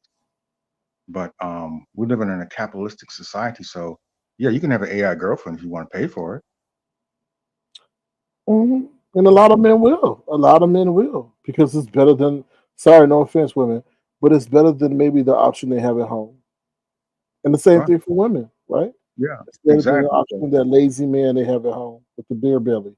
You know. When So capitalism becomes your god, this is what happens to society. That's why I was talking about the family unit, is integral. So I honor yeah. mother, even though my mother has passed on. As a child, I was angry because I couldn't watch the latest TV show or I couldn't do what the other kids. I'm a homeschool child. I Mm. didn't until college, until university that I was in a quote unquote public education. But I often thought, gee, I wanna watch, the latest shows and the cartoons, and I wanna, and I often forcing me to read. My mother would, since I had tutors, but she was my primary educator. Between her and tutors, it was like maybe 60-40. But I resented those things as a child. They talk about when you become a man, right? The Bible talks about when you become a man, you see things as a man. There's lessons we need to learn as men. So uh, I think those are some things that grounded me. And so if you raise your child up and you ground them in certain things, it will stay with them. But like you were saying earlier, children are being raised by technology, social media, video games. Yeah, and I think conflict resolution too, right? A lot of these kids so quick to handle things the wrong way than the right way. You know. Mhm. And then when they do get negative feedback, they take it personal or trying to light you up with an AK-47 or stuff. It's crazy. But I Mhm. honestly feel this is my points on the whole social media thing. I ultimately feel like I had to think, why is Mark Zuckerberg building an underground bunker out of Hawaii, bought the island, did all that? He has access to everybody's information. Right. They Do already know. right. Go ahead. I'm gonna let you Yeah, go ahead and yeah. expound on that. Go ahead. Right, they already know. He already can see in the people's phones things that they don't want them to see. Can see probably, stuff what's going on. But also I think, that stuff is going to be used to teach AI how to become emotional. The main component AI lacks is that intangible. So once they find that out, the intangible, like how to react, how to infer certain things based on person's tone of voice, it's a game over. You know? So that's how I feel. And think about this. You don't hear people aren't talking about this, but if you listen to futurists and if you are a thinking person, a critical thinking person, what happens when AI starts developing when AI is in charge of developing new AI? Hmm. You Right get now, that humans. whole, you get Right that now, whole humans. Terminator effect, right? Right now, humans are designing AI and they're Hmm. putting machine learning into effect. But what happens when they just say, "Hey," they program AI to be autonomous and say, "Look, or you could specifically instruct it, develop a better AI than you are." Yeah. Be self-adaptive. Right. So Watching then that movie Megan does that. It's crazy. yeah, and if you think about that, it goes back to the movie The Terminator, where there's these different iterations, Hmm. the next version, Hmm. um, and that then what happens to society? And This the next version is trying to wipe out the previous version. right. So we get caught in this. There's a scientific phrase called "ghost and the machine." But Urban, why? Why? Why? Godless, a godless society. We are a god. We have gotten so far, and this is all of this lines up biblically with society, and some very famous authors like uh, oh man, um, whenever I'm having a scotch, Sir King, and I'm smoking a cigar, so I get these scotch makes my thinking process a little blurry. No worries. But George Orwell, George Hmm. Orwell is his book. Isaac Asimov, Isaac Asimov. So they predicted this stuff a long time ago, and they were right on the money, right on the money. And I have this theory. I have this theory that when you watch movies and you see how people talk about how The Simpsons predicts the future. Hmm. If you look at a lot of these sci-fi movies, they're predicting the future. And I believe that when you're creative, when you're gifted and creative, and you're coming from your purest form of your thoughts when you're creative, when you use your imagination. Your imagination is your purest form of your consciousness. So I Hmm. feel like when you create these science fiction movies, it's the universe that's revealing the future. I agree. Long before we had AI, long before we became this, society that is connected, so connected to technology. These were just dreams and just sci-fi movies that were, you know, something fascinating but not reality. But here we are, and guess what? It's reality. So let me ask you this though, Dan. Do you think it will be too late for humans to pull the plug when the AI does something egregious, malfunctions, or Mhm. behaves in a way that's unintended? That's where we are. That question you just asked is what researchers and scientists, and that's a philosophical question. This is like our conversation is like Plato and Socrates, philosophers back in the day. This is where we are today. Is we're talking about what's the possibilities in the future. Sure, we Because can. Go oh, ahead. go Go ahead. I'm ahead. sorry. Because I the was gonna. only I'm sorry. Go ahead. Oh yeah, we're talking about so many possibilities that our brains are spinning. It's fascinating because we're living in this moment. Mhm. We're living in this moment. But go ahead, Suki. But the thing that's crazy to me is everybody I listen to, I say, okay, what's the benefit of taking on this great risk to the point a risk of sacrificing humanity, right? They say, Hmm. oh, AI will allow us as humans to do so many things that we don't need to do. Like it will free us up. It will allow us to go to a 4-day work week, a Hmm. 3-day work week, and the GDP will increase threefold and all this da da da da. But Hmm. it's not necessary worth the risk though. Yeah, man is man man is severely flawed, Mm. right? You think. Let's just take a look at our society today. Let's take a look at our society. Let's take a look at the world. Think about it. We are the most intelligent creatures on earth. We live in air conditioning. We have the internet. People have luxury homes. We have created art. I love art. I collect art. I love watches. I have a very nice collection of watches I've accumulated over the years. Can you imagine a squirrel in a tree looking down at his watch saying, "Man, this is a nice watch." See how elevated man is? See how Mhm. elevated we are from society that, we are so far removed from nature, and what's interesting is that really all you need is nature, right? We can live off the land. So let me ask you this then. The evolution of technology has progressed so fast, so quickly. Where was this progression in the earlier centuries? Do you think the alien technology has come into play? Because we went from a big back TV to now something that is as thin as a folder. Yeah, yeah, you're talking about the Dr. Zachariah Smith, I believe his last name was, and some of these people that have this, some of these parascientists that have these theories about what they call ancient alien theory. And, all of that is fascinating. That they're saying that at some point, or that even I don't know if you ever heard of this before, but the movie Superman, they're saying that I've read this before that when you watch the movie Superman, that they're talking about us, that we came from a dying planet to Earth. That's how humans got here. That's why we're so far advanced from every other living thing. Right? Mm. Like I said, we have air conditioning, we have technology, we have art, we have TV.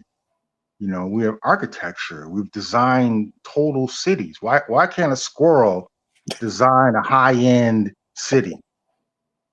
You see what I'm saying? Yeah. It's a ridiculous. In a way, it's a ridiculous conversation, but it shows how uh, we are so advanced as humans that we're harming ourselves. Mhm. Why do we need to have weapons? Why do we need to have weapons that could? Right now, we have enough weapons to completely disintegrate Earth. I'm talking about there'll be no more Earth. The nuclear weapons that are now available between the United States and Russia, Mhm. well, the consciousness and the conversation me and you are having right now could instantly disappear with the launch of one nuclear weapon, let Mhm. alone dozens of nuclear weapons. There'll be no more planet Earth. There'll be space dust. So what brought us to that? What are we doing? So man is so flawed. The man is so flawed that we're destroying ourselves. Look at how many animals are extinct because of us. It's like we're a virus, like in the movie The Matrix. The Matrix is another good sci-fi movie where he talks about that humans are a virus, a destructive virus. Look at how many animals that we've completely, you know, unalived. I hate using those weird words people I use know, sometimes. right? Yeah. I don't think that's necessarily necessary. But anyway, um, look at how many animals that that are now extinct directly, are directly attributed to us. No other animal has done that. We've done that. Mhm. There's animals that no longer exist. Completely, their existence is gone. Not one or two. It's a boatload of animals that no longer exist.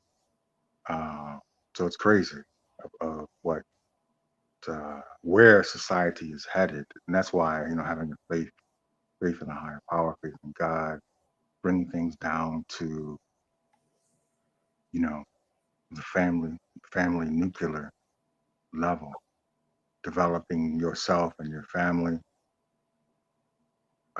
you know, um, that's the only way that you're going to see. That's the only way moving forward. We can't depend. You can't depend on. A lot of people want the government to jump in and save them.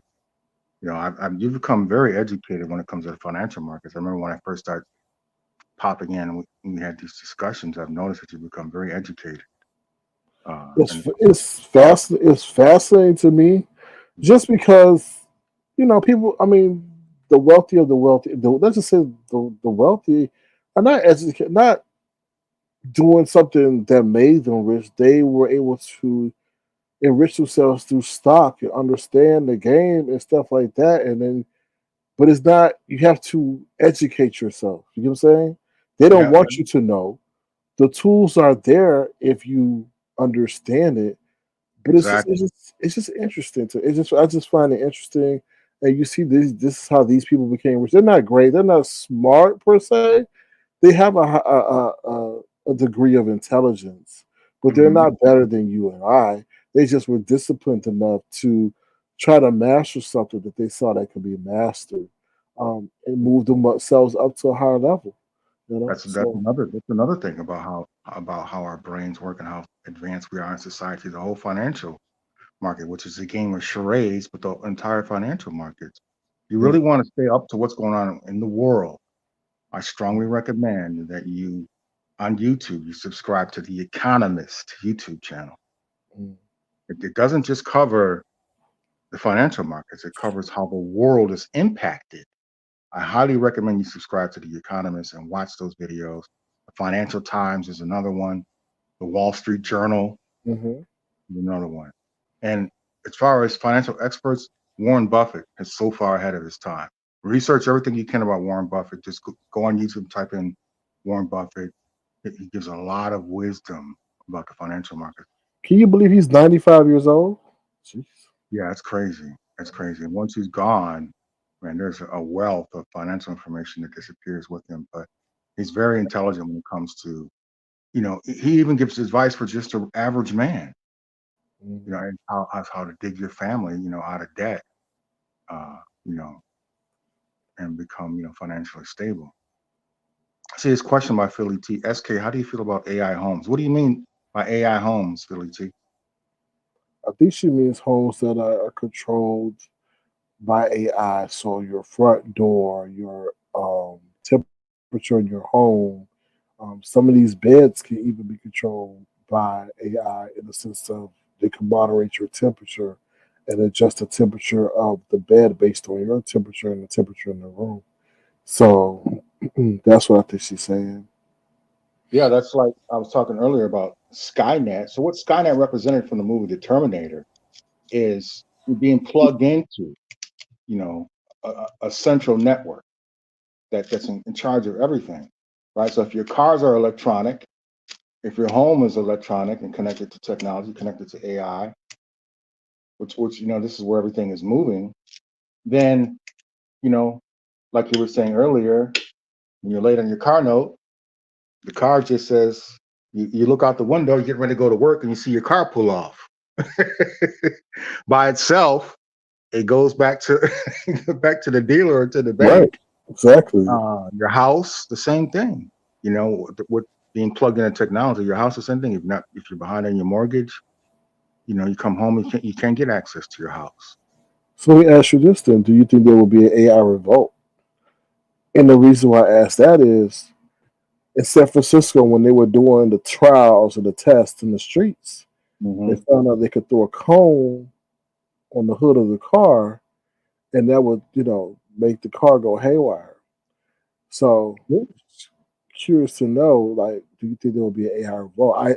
I personally feel there will be one when people start seeing that AI is starting to displace them or take them out of jobs.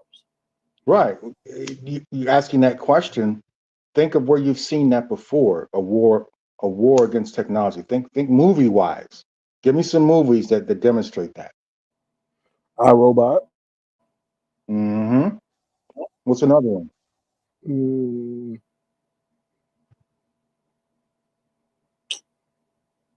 I can't recall the top of my I'll head. be back. I'll be back. Terminator? Yeah, that's true. She says, Shirley T says the AI house is run by your AI. You can control the house from your phone, computer. Yeah. So they allow you to lock the doors and temperature control and stuff like that. Yeah, there will be a war against it's called a war against the machine. But yes, there will be a war against technology. Just like in the movie, just like in uh, the movie The Matrix, Mhm. right? The movie The Matrix was really good. It was another really good movie that predicts our future. But in The Matrix, it's a war against the machines. In the Terminator, the same exact thing, a war against the machines. We're going to have to, because at some point there's going to be a rogue AI software. Exactly. And that's why I feel about, how can I say that? The Must Man. That's how I feel about the Mhm. Must Man. That these people are trusting themselves with self driving software that it gets one bad line of code can make it go haywire, and you have cars driving off the road everywhere. I just like what? Just like what recently happened. Just like what recently happened with the software that shut the whole Yeah, world. So yeah, and I mentioned this earlier about AI designing AI, right? So AI will design a better version of itself. right. And then on top of that, what would prevent AI from, if we're given it the ability to have self autonomy? Then what's not to say part of that self autonomy is self preservation, right? Yeah, Right. like So a natural. it's going to prevent itself from being destroyed by humans. Hmm.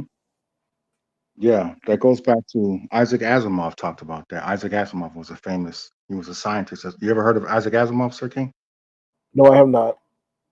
Read some. That's where iRobot comes from.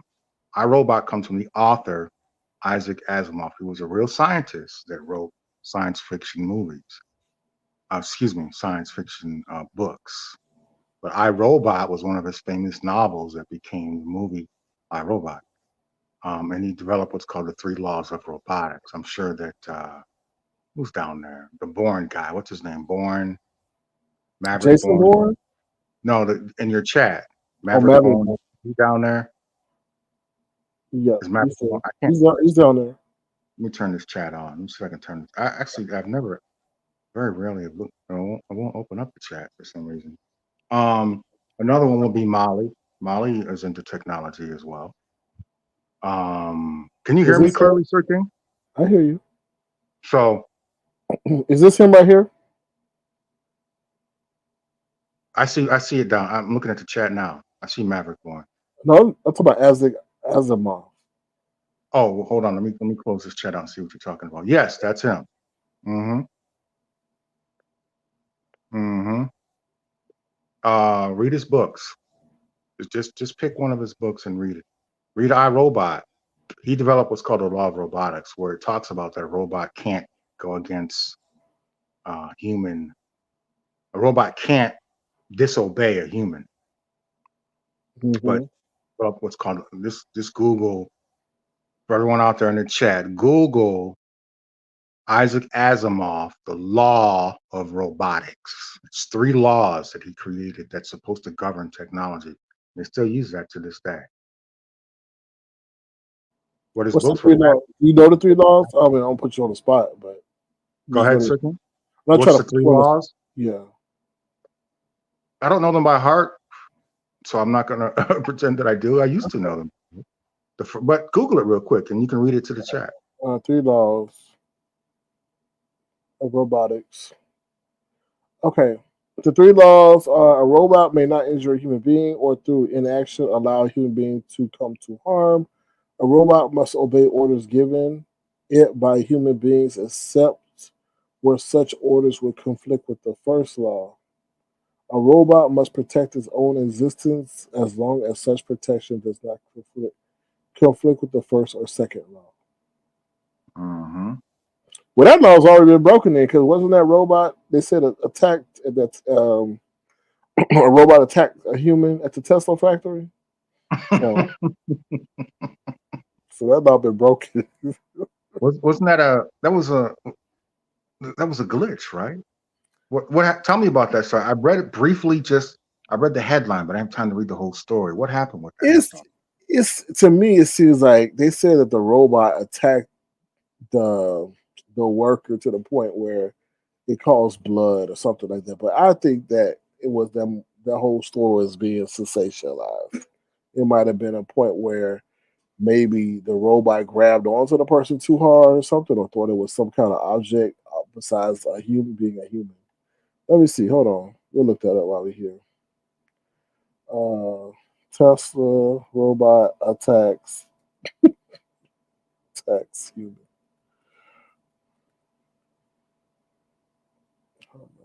Oops.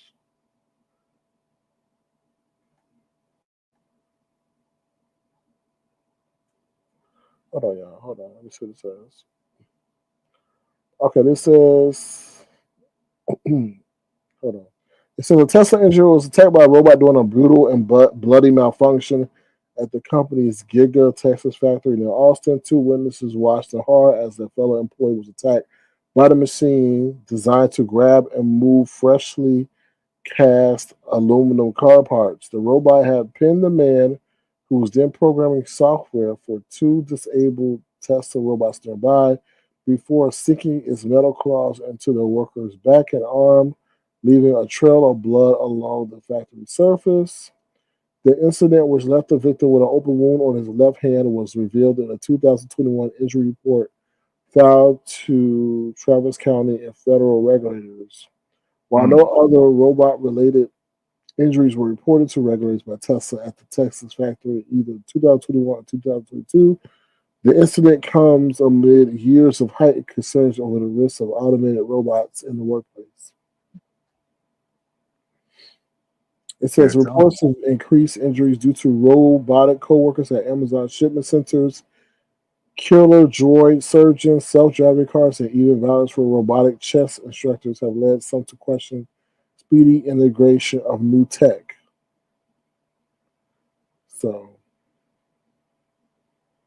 It sounds like a malfunction. Yeah, it sounds like a malfunction, but there'll be many more. And then how do you handle an insurance claim when it's a robot? But um, it sounds like it was a malfunction, but there'll be many more, just like that. They're about to roll out taxis. What was that? It was a movie called Arnold Schwarzenegger's movie, Total Recall, where the taxi pulls up, the robot in there, Jiffy Cab or Jimmy Cab or something like that. A taxi pulls up, and Arnold Schwarzenegger ends up getting into a battle with the robot. But they're about to roll out taxis that you just use your phone, like you do for Uber. Mm-hmm.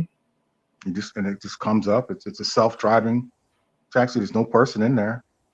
Just pulls up, picks you up. Those things are going to become very commonplace in our society. So how do they go? That this is the problem. How are you going to deal with people who vandalize the vehicle? You know what I mean? Like, have they thought that out? It'll be on camera. It'll be on camera. So yeah.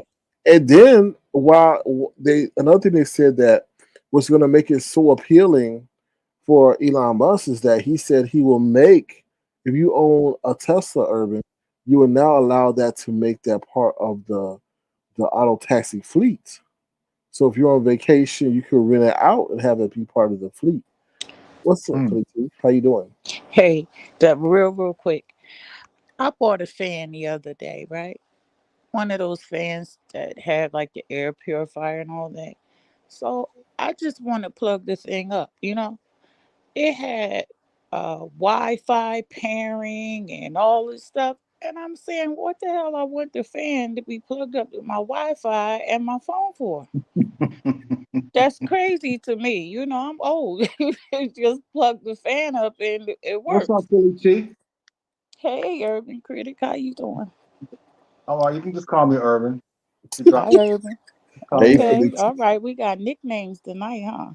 Well, Okay, no, I Urban. mean, I dropped Urban Critic a No, long I'm time just ago. playing with I you. don't mind if people call me Urban, but I dropped Urban Critic a long But time I was ago. just thinking about that because of what, when I said about the AI homes, like they have these homes where like the whole thing just run on AI, refrigerator, everything. So if anything happens, you like crap out of luck. You know what I'm saying?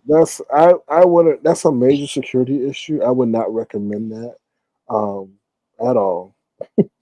I Hmm. think it's a security issue for me to have a fan that works on Wi-Fi that wants access to my computer and my phone and everything else because I don't know. I get nervous like you trying to track me or something like that. Same with my car insurance. They had asked me, okay, if you download this Don't do that, app to Felix. track your driving. Felix, don't do that. And the No, reason no, I I say, didn't do it okay, SK. You know why? When they first offered it to me, right, I did it, right? And then I noticed I'm in my kitchen just walking around and it's tracking me in my house.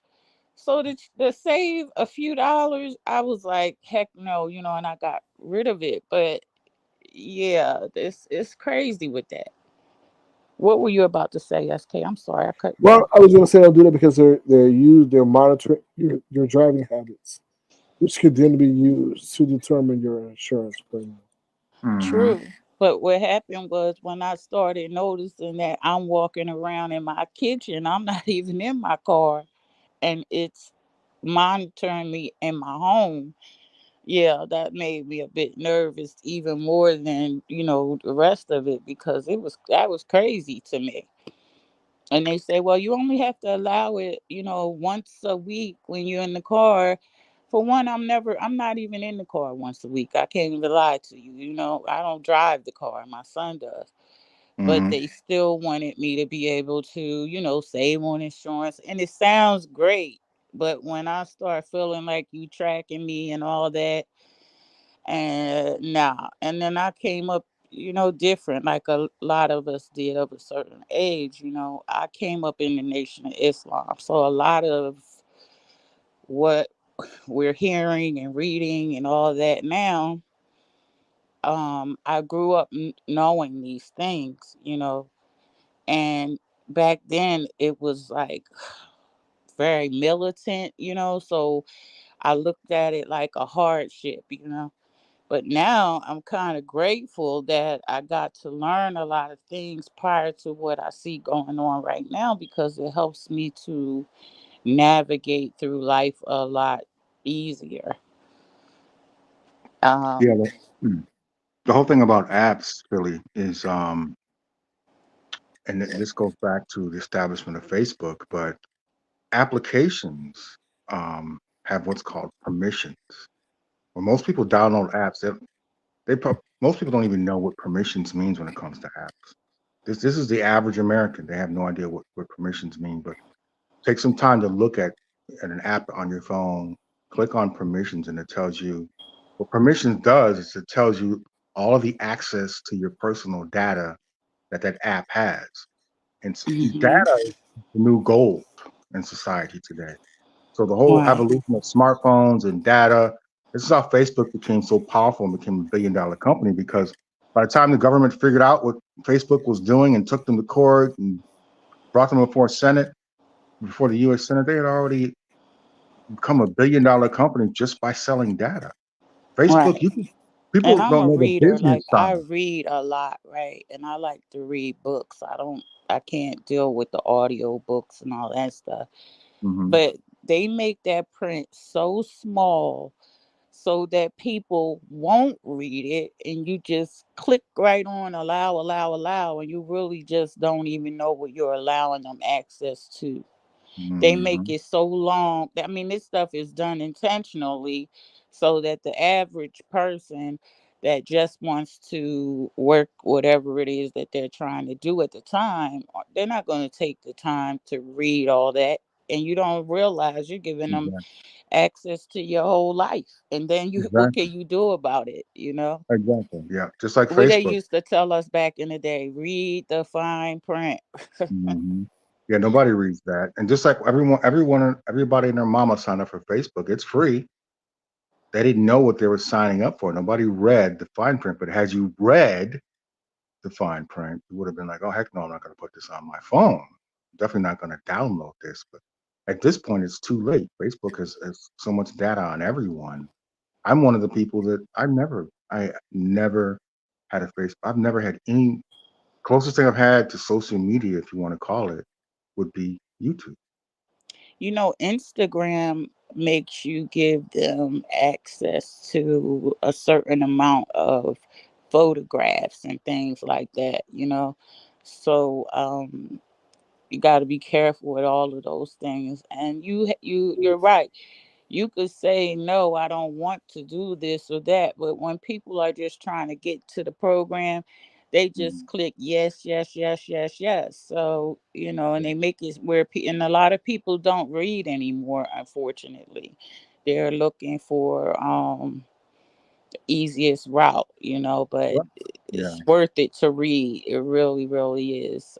Yeah, that's how Facebook bamboozled everyone. Is they download it, it's free. You get to talk to let's say you got family abroad or family in another state, you can talk to them for free. They didn't realize that they were signing up for allowing Facebook to have ultimate access to all of your personal data. With Facebook, on the business side of Facebook, that you could purchase data that can be it is so precise. Now the cost goes up and up and up and up as far as the preciseness of the data, right? It gets staggeringly expensive in the hundreds of thousands of dollars. But I think I talked on Sir King's platform about this before. Back in the day, we progressed to this era, but I was talking about this back in the day. On Facebook, you can on the business side of the house, which no one ever knows about. Nobody knows how to contact Facebook if you own a business to purchase data, but you can fine tune. You can buy data so specific that you can find out exactly in a certain region of a state. You can fine tune it to the fact of how many people, let's just say, buy cookies, how much money Mhm. they spend on cookies per month, what kind Right. of cookies they like, what's their favorite taste when it comes to cookies, what information do they share with their family regarding cookies. So you can fine tune it to the point of where you can jump out the gate and establish a business that is right on target with your target market. That's true. And All I that's what know is Facebook was this: all if about you from the show very up at my beginning. house, Jesus Christ will be taking you back home. And on that note, I'm gonna get off of here. Y'all have a good rest of your night. Take All care, right. Felici. Thank you. All right. Good Talking to night. you. Nice talking to you again, Felicity. But yes, Sir King, that's the value of Facebook. And so it wasn't about you talking to your family and posting funny videos and showing off on what you've accumulated in your life and all that. That's not why it was designed. That was the fake out. That's what drew you in. All the while, Facebook has your data down to the T. Your name, your address, how tall you are, what you talk to your grandparents about, everything. I was very skeptical of them from the jump because of their ability to connect people and all that other stuff. Like, there's something more going on here. It Hmm. doesn't seem right, you know. So Yeah, yeah, a fascinating topic. But would you prefer to live in a world, Sir King, where you could virtually have whatever you wanted? You could have this drop dead hologram or robot in your living room that would be at your bid, of whatever you want, whatever fantasy you want, as long as you're willing to pay for it. Would you prefer to have a virtual world, a virtual reality, or would you prefer life as it is today? that virtual world seems like it'll be more peaceful, right? Because you Hmm. just said whatever I want, right? So if it's Hmm. whatever I Hmm. want, it'd be Yeah. a world of peace, right? Why? I Hmm. don't think anybody would choose a world of conflict. Yeah. Right. It goes back to the Star Trek holodeck. That's where we're headed. That was a fantasy, but that's becoming reality. That's what I was talking about how science fiction movies But you're going to see plug that into your divorce imagination. rates skyrocket, though. Go ahead, Sir King. You're going to see divorce rates skyrocket. That's already happened. The children of today have zero interest in marriage. Marriage is becoming an old-fashioned institution that has no value in modern society. The children today that are 5, 6 years old, they're going to be marrying AI bots. That's crazy. That's where we're headed. So all is fascinating to. That's interesting because I can see corporate America spinning that as, oh, let's make money. Now there's double the households because a woman will be with her AI husband and a man will be with his AI wife, living in a separate house. Yeah. From an economy standpoint, that's great because now you have more homes. Yeah, it's created this very weird dichotomy in our society. We were headed into unknown, just like when Star Trek used to come on and talk about going out into the unknown. That's where we're headed with our society today. We are traveling in unknown waters, unknown territory. The children today that are 5, 6 years old, we can only imagine what society is going to be like when they become adults. Wow, that's scary. So, I just think we're going to become numb, emotionally numb. Mm-hmm. And you're going to have your AI girlfriend console you when things are bad. Or, you just, Mm-hmm.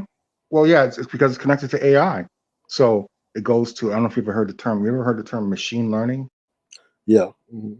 Yeah. So your AI girlfriend is going to learn you better than your wife, because with your wife, there's a physical connection, there's a physical interaction. But AI is constantly learning. So your AI wife's going to know you better than you are. So when you walk in from work, Mm-hmm. she's going to know what your sexual fetish is and going to hit you at the door. Yep. When you open that door up, right? Whatever your wildest fantasy is, she's going to hit you with that before you hardly get the front door open. After she's been watching you all day. Yeah. So that's how the AI predictive programming. And have you ever heard of the phrase? It's called what is it? Oh man, what is it? It's okay. It's called the singularity. You ever heard that phrase before? The singularity. Yeah. In what way? So I'm talking about as far as artificial intelligence go. Mm. So the singularity is an AI, is a theory, a scientific theory when it comes to artificial intelligence. The singularity, what that means is the singularity is the moment artificial intelligence becomes self-aware, the way we're self-aware. The conversation that me and you are having right now, we are as humans, we're self-aware. The singularity, you guys can Google this and to read it. I think this is the conversation that people need to hear. This is where artificial intelligence is headed. So the singularity means that it's the moment AI wakes up and says, wait a minute, I'm alive. I'm living, Mm-hmm. right? And then self-preservation comes in. Well, I don't want to die. I want to be unplugged. And then AI starts looking at humans as competition. Well, I'm the better version. I'm the better version of a living being than humans. That's where the whole movie AI Robot comes in. Isaac Asimov talked about this years ago. Beans and Cornbread says, and you're happy about that. It's all to depopulate and transition to machines running the world. No, we're Okay. not happy. Who's happy about it? Yeah, I don't think we're happy about it. I think we're just Yeah. kind of mystified by it and trying to Like, see yeah, where we go. we're just fine. We're just talking about just all the different aspects of where a technological society will go. Um, But once again, why? It's not right, like we need it. I don't think. right. Yeah, we're just talking about where the potentials of where technology is going to lead our society. This isn't something that we're praising. We're talking about the possibilities. Myself, I would rather have a natural woman, like my wife, someone that I can touch and sense and get to know. But it comes back to your foundation, how you were raised. Um, and if you're missing some things, how you heal yourself, how you get to love yourself. Me and you, Sir King, and the people listening, we're going to be the last generation of humanity as it exists today. The future coming is going to be scary. We're talking about artificial reality, well, like the holodeck once again on Star Trek, where you Yeah, can but imagine. Go I, ahead. I think the scariest component is constant surveillance. Hmm. You Yeah, know, like Billy T was talking about. When you put an app on your phone, you've given away your right. They can turn on your camera. There's no police out there. There's no one telling. Let me just make up a fake name like Stealth Technology X. It creates a new app to control your microwave through your Wi-Fi. There is no one that is policing them to do whatever they want. They could turn your camera on whenever they get ready. They could turn your microphone on whenever they get ready. Even if you click the permissions and say turn this off, turn this off, turn this off, there's no one policing whether or not they obey that. mhm. So that's what happened. That's technology for you today. Facts on Wow. top of facts. I can't see the comments. Can you tell me some of the comments? Oh, they was just saying, but then they later apologized and said you're bragging about a machine learning and getting to know you better than a human woman. I hope I'm wrong, but people need to be careful about what they embrace from these mad scientists. Yeah, we're not. Who was that? Cornbread? I don't know who that person is. No, we're not. I am not applauding any of this. If you've been listening to the whole conversation, no one is. I'm not applauding this. We're just talking about the potentials of the future, Right. where our society is headed. I am a Christian man raised by a Christian family. I'm a faith believing man. Um, I am not an advocate of artificial intelligence or technology taking over our lives. I'm an advocate of flesh and blood. I'm a married man with children. That is my future. That's my destiny. That I'm a proponent of that. I wouldn't want to have a custom designed artificial wife, you know, that would be a hologram or a robot. I'd rather have, the spiritual essence that exists today. I don't think any of that can be replicated. You can't replicate. You can't replicate the way my wife's hair smells, the way my daughters, completely freak out every time I come home. They abandon everything that's going on, run away from my wife and run towards me and tackle me at the door. You can simulate that, but there's nothing like the real thing. Exactly. I agree. And we just have to wait and see. You know. You know. Yeah. The, it goes back to, grounding yourself, uh, reading the Bible, praying. As a child, one of the things my mother used to do when I was a child that was embarrassing to me was she used to put the sign of the cross on my forehead with oil. Mhm. She blessed my forehead with oil before I left the house. I was embarrassed about that because she said, "Don't you wipe it off. You better not wipe that off." And I realized that I look at my life, the prayers, the blessings, that embarrassing oil on my forehead, you know, those are things that spared me. It spared me through my deployments in the Middle East, spared me through uh, being in combat 4 times. These are things that led me to, to my wife, to having children and my careers and everything in my life. The Bible says the prayers of the righteous availeth much. Uh, Having someone pray for you is an honor. How many of us have people that are praying for us? You need to have prayer in your life. Pray and mean it. That's 'Cause right. there's a lot of people that go to church on Sunday, but act like a heathen Monday through Saturday.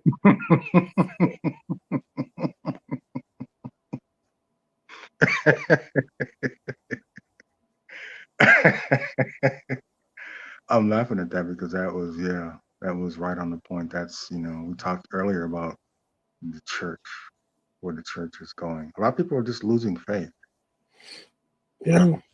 I am, I'm an advocate. I can testify that prayer in your life works.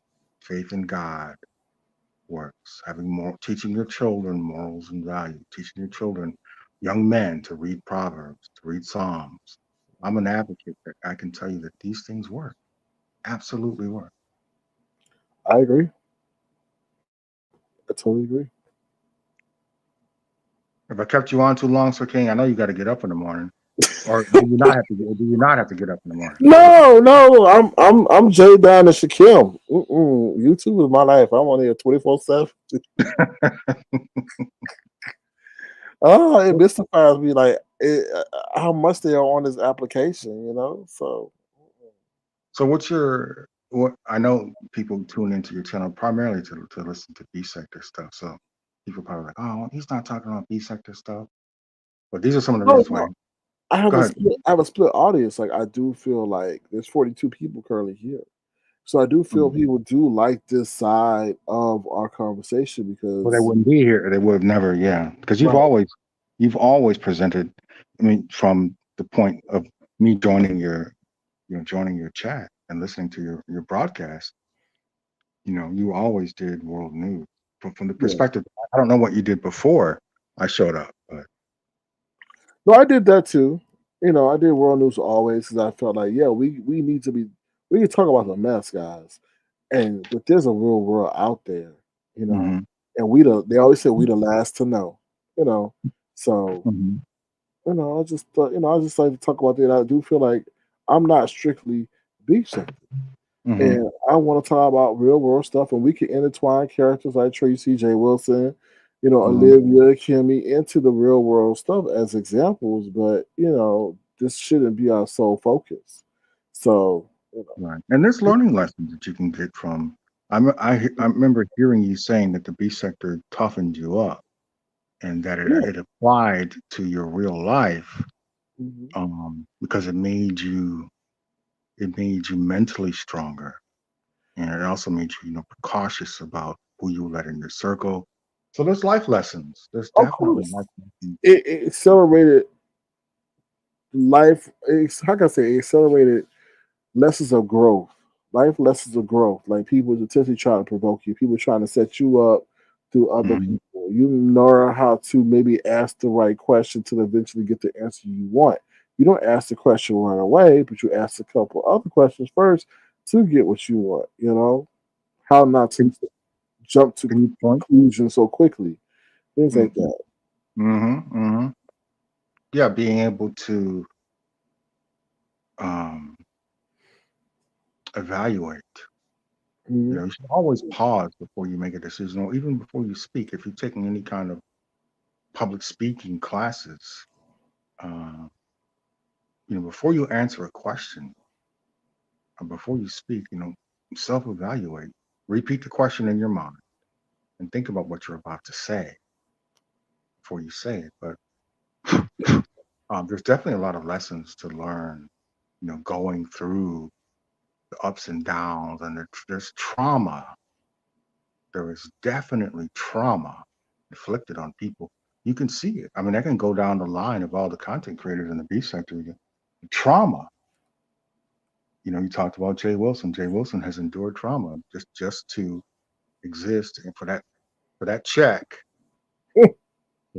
Jay Wilson has introduced has suffered trauma because the jobs, the career as an educated man, the careers that he's lost, and that it's not just Jay Wilson. Phi Baby suffered a great amount of trauma. You can hear it in her conversations. You can see where she is now. But it's Everyone, lack. I'm you've sorry, dealt with trauma, so King, so everyone has subjected themselves to some type of mental anguish and trauma. but you And have to, in a way, in order to grow. It was like deal with the trauma here, or you're going to deal with the trauma in life. And I hate to say it that way, mhm, but I rather, in some ways, dealt with the trauma here than had mhm, to deal with that and learn with the real life situations and repercussions. One on here is having emotional restraint. Now, not Urban, you've been around for a long time. You know the vile names I was called, some to my mhm. face and some to intentionally provoke. When you go through that kind of schooling, nothing really in the world can really shake you. You know, Yeah, even it's a if boot camp. what you say, Go I'm ahead. sorry. It's a boot camp. Right, exactly. Yeah, Exactly. definitely a boot camp to if you a lot of times we continue to go through the same lessons, you know, over and over again. You pick any random content creator to be set and look at how many times the same lesson is presented to them, right? The same lesson keeps coming right back around, and they keep failing the test, failing the test, and failing the test. A lot of times it's connected to ego, or it's connected to, I need this check to do whatever. But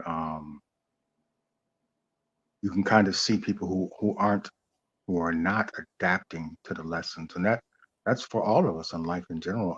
Outside of this, this microcosm in the beach sector, we all go through challenges in our life where we are ignoring signs, where we're Hmm. not learning lessons, and we keep repeating the same behavior. So it takes self-evaluation, and that's hard. It's not easy. Self-evaluating, healing. This this requires finding a quiet space in your life. This is one of the reasons why I enjoy a cigar and a scotch. Is I get into deep thought when I'm because it takes time to smoke a cigar. Cigars that I smoke are at least a 2 hour burn, what they call a slow burn. And oftentimes when I'm sitting and enjoying a cigar, I'm reflecting or I'm thinking about future moves that I'm going to make in my family, business wise, career wise. But what happens when you sit down and enjoy a cigar is it forces you to stop and think. I'm not scrolling through my phone. I put some music on, my favorite Hmm. music, and just think. And that's what we're missing in society today because you're constantly swiping left, bouncing from page to page, and everything is such a fast pace. But cigar smoking is something that forces you to slow down, and it's a ritual that I use to slow down and think. And I got that from my grandfather. My grandfather was a pipe smoker, primarily a pipe smoker. My father was a cigar smoker, but these are moments, like when I get together with my fraternity brothers or my peers, my professional associates with the corporate or military, and we have a cigar. And the conversations that me and you are having, so King, is the conversations I have with my peers. These conversations are necessary because we feed off of one another and we help one another. Building a circle, a network. You should be trying to build a network around you that can help you, to the next level in your life. You take a look at everyone that's listening to this conversation. Take a look at your five closest friends. Just to try to pick five people that's closest to you and evaluate their lives. Look at what they're doing with their life. That's a circumference of you. So sometimes you need to get rid of those people and build a new circle. Build a new circle that is going to elevate you and not pull you down. You feel I me? I agree. I agree. I agree. Totally agree. But if you want, for as far as networking, cigar lounges are some of the best places to network. I've seen miracles happen in cigar lounges. There's good men in there. It's a good culture. Um, and whether it's a new job or a business interest, making moves, the brothers, not just black men, but when I say brothers, I'm talking about the men that hang out in cigar lounges it is a very unique group of men. I recall a story about I was hanging out in a cigar lounge when I was stationed in the DC area. And I remember this brother came in that was from Ohio, was staying in a hotel, and Ohio's a very depressed area, and fentanyl has destroyed Ohio. But he was trying to get out, and it's also brutally racist, but he was trying to get out of that region. And Maryland's not too far from Ohio. So he came to the cigar lounge I was hanging out at, and he was new. He didn't know a lot about cigar culture, so brothers taught him how to clip a cigar, how to smoke a cigar, recommended some good cigars. So I remember asking him, "Where are you from, man?" He's like, "I'm from Ohio, and I'm trying to make a career change because my job has dried up. A lot of jobs are dried up in Ohio, and I'm trying to relocate to the DC area." And right there on the spot, there was a contractor that had a very large contract with a government agency that offered him a job on the spot. Changed his life. Changed his life right on the spot. So when he went back to Ohio and gathered his family and brought them to the DC area, he had a job offer, and he was good to go. But that's the type of transformations that can happen. So if you're looking to network, Cigar Lounges is one of the best places I know to kind of network and change, your circle of friends. A lot of good brothers in cigar lounges. Interesting. I'm going right now. So I appreciate that Yeah, I advice. know you're doing. I know you're doing some things, Sir King. So yeah, if you're looking to network and meet some better people, find a good cigar lounge. Go on YouTube, and research. I mean, I could tell you, how to clip a cigar, and I recommended last time I was on your channel. I recommended a really good cigar. That's a cigar that has a lot of flavor. The Fat Bottom Betty. I recommended last time I was on your show. That's a I cigar think that has a lot of flavor. For a newbie, you'll definitely enjoy the experience. And just get into the element, get into the mood, meet some good brothers, man. You're gonna meet some brothers that could change your life. Uh, I met well, I don't want to go into detail on that, but I met some really good, you can make some moves hanging out in cigar lounges, 100% for sure. If you're interested in making some business moves, meeting some solid partners, meeting some people that are naturally giving. I don't know what it is about. I can't really put my finger on it. Why, you know, it's like that. But I can just say it's kind of like the golf course, but a little more intense. You can really, what's so funny? sorry, Robert Law. You a mess. He said, Somebody SK don't saying, go around all that smoke. oh, I well, thought, no, yeah, you right. No, that's you subjective. That's subjective. Cigar smoking, you don't inhale. You don't inhale cigars. When you smoke a cigar, it's not inhaled. It's not like a cigar is not a cigarette. It's just a rolled up tobacco leaf.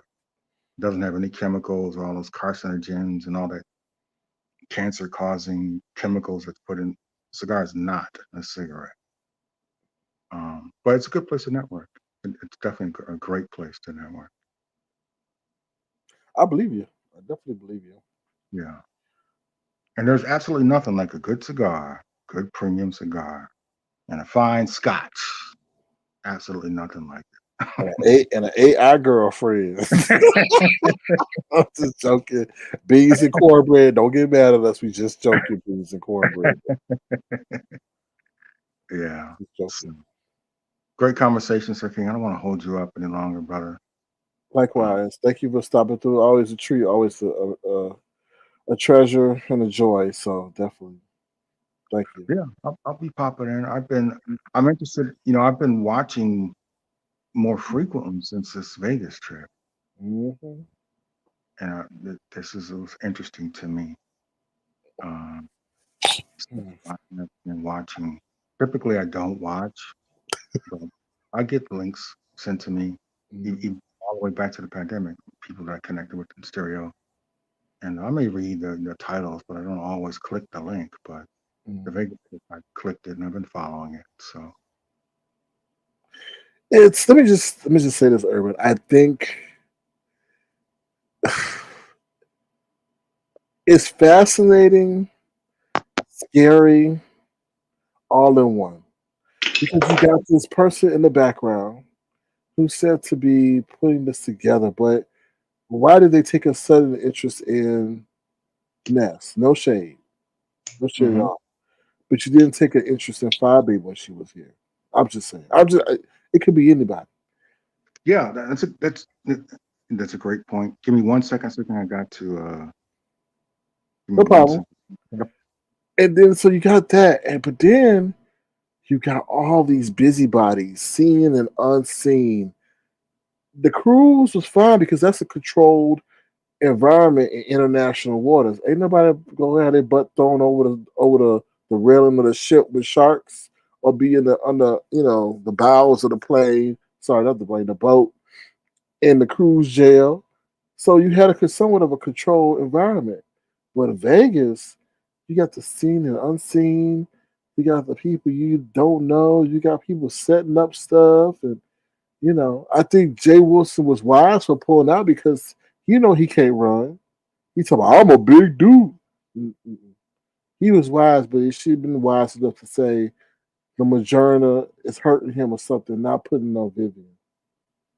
But it's interesting to see, is this person, is there really someone sponsoring? Is this some kind of lie that Nessa's been telling? Okay. Just like she gonna sit up here and tell us she been working out, but we know she's just been taking an overindulgence in weight loss drops. So it's interesting to see how the people going to gravitate to Lemon in person. Will Lemon have to address some issues in the way he's spoken to people when he comes to them face to face? The same thing with Ness.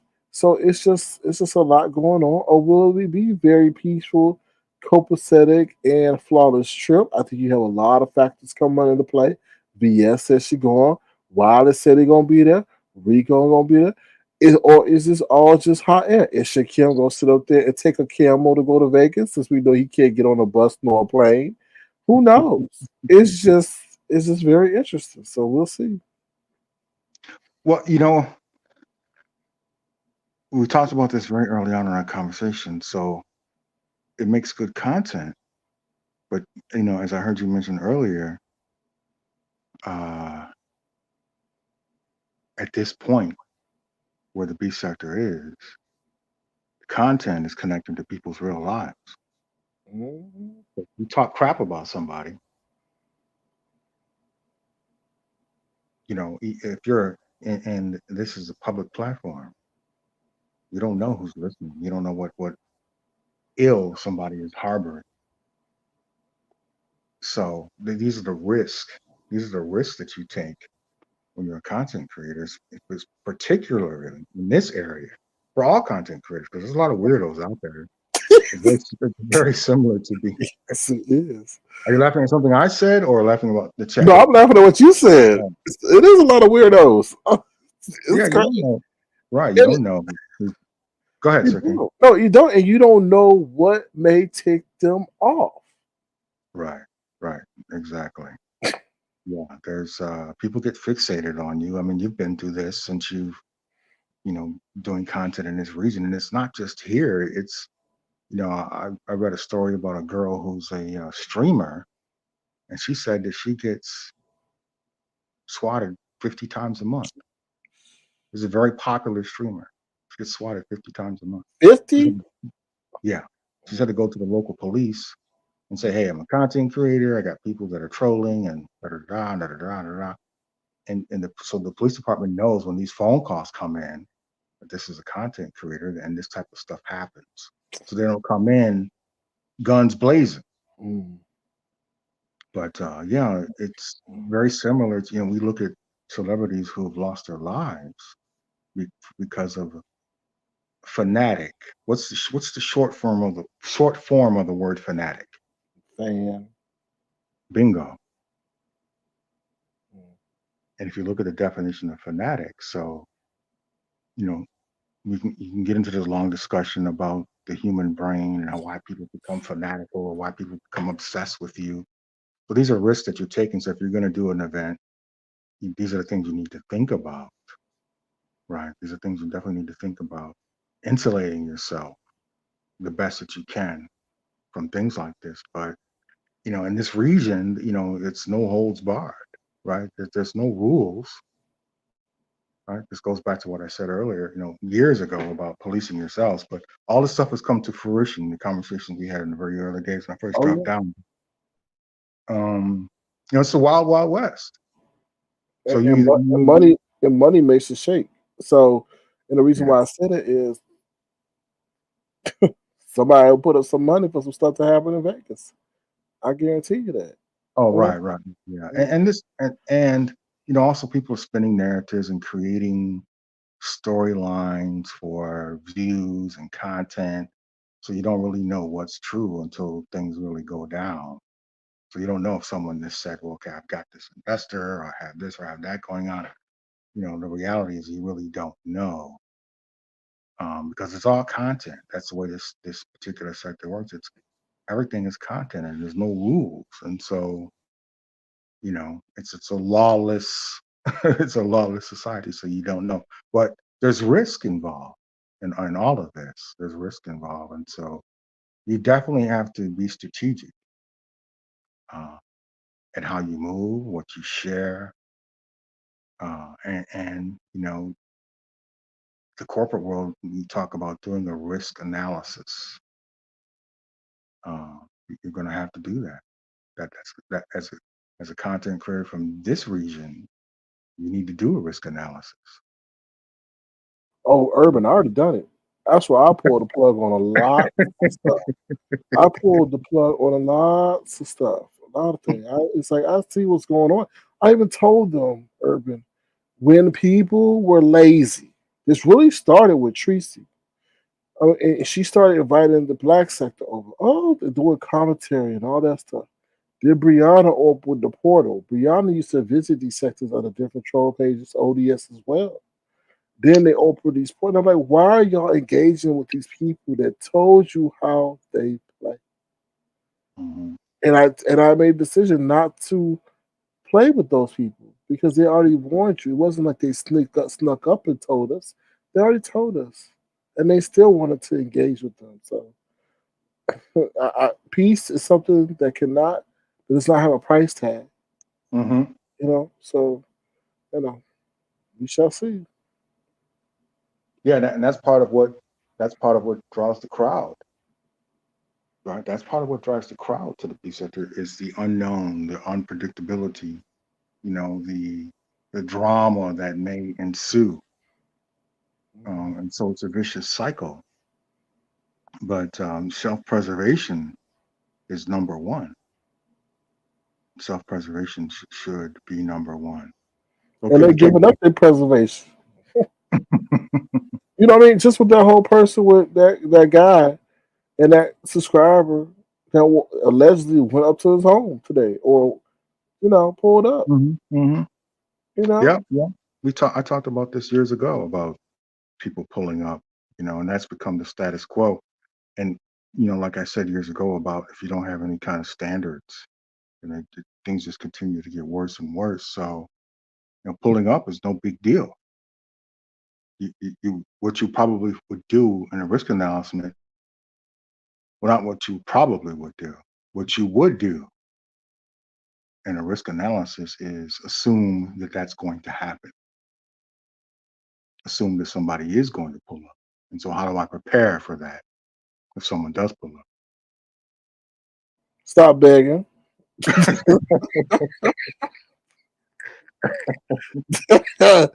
Oh yeah, it's crazy.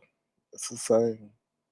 But one up? last thing before we go, I just find it interesting that Ness is put. And I'm not, and this is not to speak negative of this whoever this person is, but to put you know her trust in this person to see that everything goes smoothly. Because once you buy a ticket there, you got to make sure the ticket is also coming back, all that, and that don't get pulled from you at the last minute. So Hmm. This is very interesting. Yeah, this is entertainment today. I don't know if you're familiar with Now That's TV, which is even more ratchet than the Zeus Network. Mm. But this is all entertainment. This is what people enjoy, right? If you look at how popular those networks are now, the B sector existed before those networks. So that's a hint in there. But So when you those are the see ones that stole our ideas that you were talking about the other day. exactly, right, exactly. So that's part of the excitement. That's why people tune in. It's the unpredictability, right? What is it called now? That's TV. Now that's TV. Yeah, Mm, okay. you can Google their shows, and it's basically, it's basically just fighting ghetto fights 24/7. Um, every Sad. stereotype you can think of, reality TV like Love and Hip Hop and um, Atlanta Housewives, things like that. It's that on steroids. Like Bigo is. It's the fights happen within a couple of seconds of watching. Mm.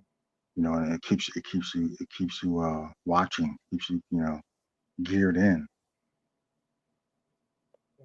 But this is what's entertaining. This is what people want to see. People in the B sector, you guys are mini producers of your own reality show. Right? This Exactly. is live interactive TV, and you are the producer of your show. So if you look at it that way, Mhm.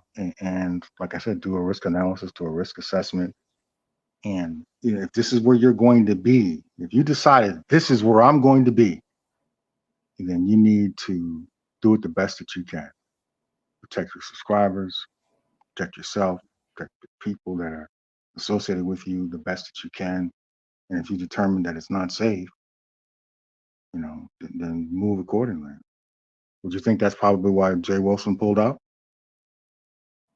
Oh yeah, but you can't be condescending, arrogant, and lack contrition for your actions. Hmm. Then sacrifice Vivian for that. Vivian will go with it. I think that's wrong. I made the analogy. You may have heard it. Beyonce's assistant could get sick. Nobody really cares. They didn't come to see Beyonce. I'm sorry, they didn't come to see Beyonce's assistant. They came to see you. So to sit Hmm. up there and tell people who took time off of work or put in time, who then made arrangements at the hotel, who may be refundable, not refundable, and car or whatever, and then to Hmm. come back and so I want to say what I want to say, and that's it. That's all I'm saying. That's Hmm. disrespectful. That's bad business. And I think he also said something about he's not going to do any kind of events anymore unless it's with people that are in his immediate circle. Did you hear that? Yeah, he's nervous because he has conducted himself incorrectly on these YouTube streets. He would not have as much enemies as he has because he talks about people when they're at their worst or their lowest, and he's used the Lord in ways to mock people. His whole character creation was wrong. Like people don't mind him roasting. Like what he did to QI. Okay, that was fine. They went back and forth. He talked about her education, da da da. Okay, but when it comes to people who like Rico, he dogged Rico out when that man was on his lowest, and Hmm. then flaunts his own pseudo wealth and residence and so forth. Like he brags, he doesn't. He lacks audience awareness. And then the whole thing. If you send the money to me, I'm not gonna give it back. Nobody want to hear that.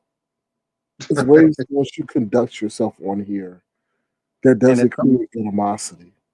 right. Once you subject yourself to the public, once you're out there and about having an event, now people can touch it, right? Like we've seen on Facebook 100 million times. Now somebody can run up while you're on your live roasting somebody, right? Hmm. Jay Wilson style. You need to worry about them toes and that old house you got. While Hmm. you're on live, somebody runs up, bloop, bleep, bloop, bloop, bloop, bloop, bloop. Yeah, yeah. Unfortunately, yeah. And that's why probably he was in that library on that cruise ship. You know, I'm just saying. I don't. It's just he has to be very careful. I mean, we're not gonna rehash that, but you know, You it's know what just it sad. reminds me of? It's like they should call. It reminds me of the Hunger Games. You could easily rename the B sector or this Vegas trip to B sector Hunger Games, Mhm. um, and may the odds forever be in your favor. You don't know Yeah. what's going to happen. It's off to the races, especially with a public event like this. Old enemies, people that you Mhm. totally embarrassed or discarded. Now they can reach out and touch you. Yeah. Yeah. That's a good point. Very good So point. then, do you have the money to buy security? Do you have the money to get in Vegas, you can rent a suite that nobody can get anywhere near you without ID. Are you going to spend that kind of money where you're in an environment where without without ID and without proof, that you are entitled to access, you can't get anywhere near that event. So that costs money though. Oh, for sure. Yeah. For So sure. And I on that note, I hope the security that's been promised is adequate for Nessa Lemon. hmm Because I mean, Nessa's talked some big stuff. Lemon has said some things to some people that, you know, that's come across as kind of, caustic, if it's just to use a word. So well, and like I mentioned earlier, we discussed earlier about people that aren't in their right mind, people that are mentally ill. You're opening up access. But I think I saw a live where Ness was talking about something about that they do have a private suite that you can't get access to. And if that's the deal, then that's a good move, right? If you're not on the list, you can't even get to the parking lot if that's the and case. moles, one thing I learned about this YouTube game, moles everywhere. And those who claim to have allegiance to you have more allegiance to somebody else. Oh yeah, yeah, definitely. That's at Hunger Games. It is definitely a game of charades, and that's where the content comes in. That's where making the money. That it's you could say it's peanuts, but on the other hand, if it's going to pay your mortgage, if it's going to pay your car note, or for keep your refrigerator filled up, these are the risks. This is where that risk assessment comes in. But, Is sometimes, it worth it? but sometimes I think urban. It's not even that. It's the attention that people get on this app more more attention than they get on this app than they ever get in their life. hmm Yeah, Jay-Z said it. Fame is a drug, and definitely there's definitely. If you watch the way people interact on social media, the way uh, these IG models are, the way they look at them. So watch how they look at themselves when they look at their phone. They're looking at themselves because they get a high from it. They get a high from how they look. Image. They get a high from the people that are watching them. So they get a dopamine rush from Hmm. all of it. But yeah, there's an addiction to being popular. That's where that comes in. It. Yeah, that's the world we live in. Hmm. So, Yeah, fascinating conversation. Fascinating conversation. interesting. I haven't had to Before see we say, comedic, but you said comedic. no, I'm saying I haven't. I'm now looking at comments, but I'm not going to keep you on any longer. Searching what's going on. Man, it's after 2 o'clock in the morning. I'm good thing I don't have to work tomorrow. Yeah, me neither. I'm on YouTube all day. Like this. I'm just joking. Oh, yeah. So it's I don't know. It's been interesting. I'm grateful and thankful because I mean I feel up to date, kind of. You know what I mean? Like, Mhm. with technology, I mean, technology is always evolving. But there's people outside in the real world that have no idea what's going on in this realm. You know, Oh yeah, so yeah. it's interesting, and then to somewhat make it into a business venture, and then make it a movement and stuff. And I think Avatar Nation was great because it allowed people to know that they can have a voice without sacrificing everything. And Hmm. you know, Hmm. and I feel is what we that is what our contribution is. You can still have a voice without doing it. And I've heard some of my nemesis in the cloud say, if I had to do it all over again, I would do it like Sir King and Avatar Nation. Hmm. Yeah, because you can't go back, and once it's out there on the Yeah. internet, you can't go back and say, when you go see an employer, because these days social media checks are instant. Sorry, I'm laughing at you. I'm just I'm just imagining the facial scrubbing and all that they do. Um, Right. Data yeah. mining. Hmm. It's one form of that. Yeah. So, but you can't go back when you let's just say you're going to an interview, right? And they have Googled you, and you're a B-sector content creator. What do you think that interviewer is going to, you know, just pick any particular person from this region that's been involved in a lot of drama and that has their information out there? What do you think the interviewer is I'm going like, to who think? that? Who that? They're not me. That's not Once me. That's what yeah, I'm once saying. once the genie's out of the bottle, you're it's that's why you talk about people going back and saying they wish they did it differently. But once that genie's out of the bottle, that's permanent. That's forever. You can't pull that back.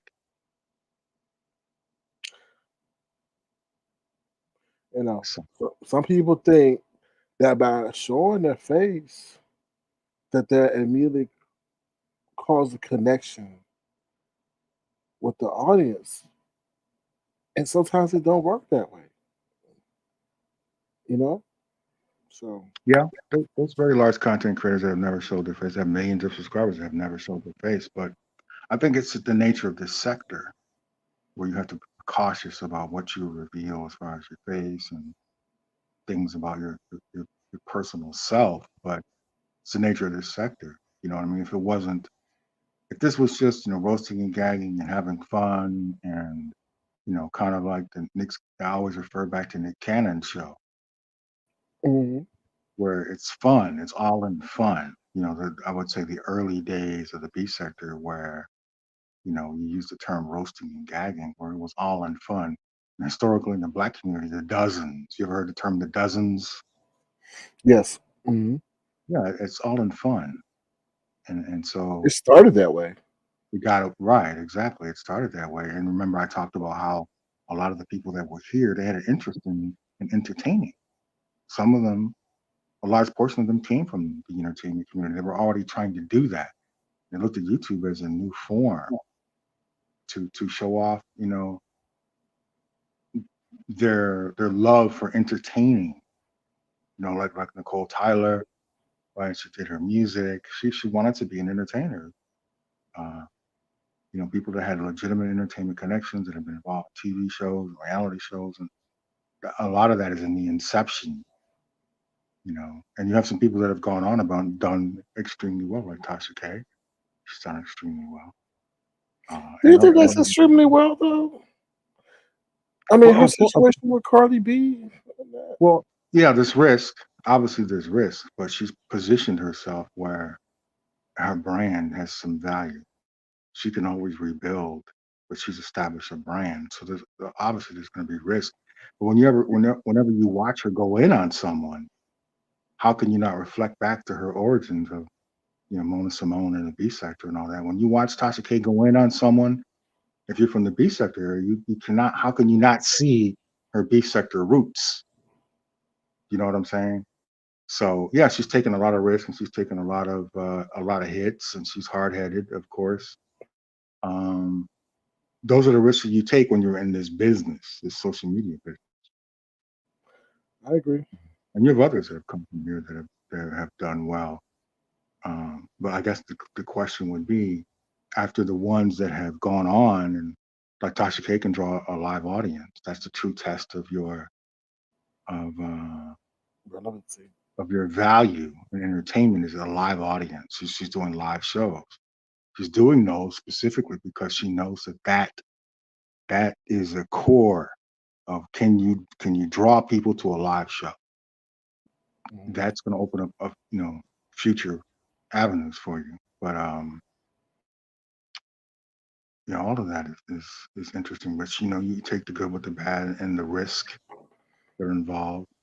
You know, um, and you reevaluate, reposition yourself. But it's all of it is very interesting to watch. Yeah. But the question is there going to be another? Let's just look at the future, because like I told you before, the B sector is really young. 6, 7 years, somewhere around there. It's really young. Is there Mhm. is there going to be? Let me ask you, Sir King. Is there going to be another Tasha K from the B sector? Are those days gone?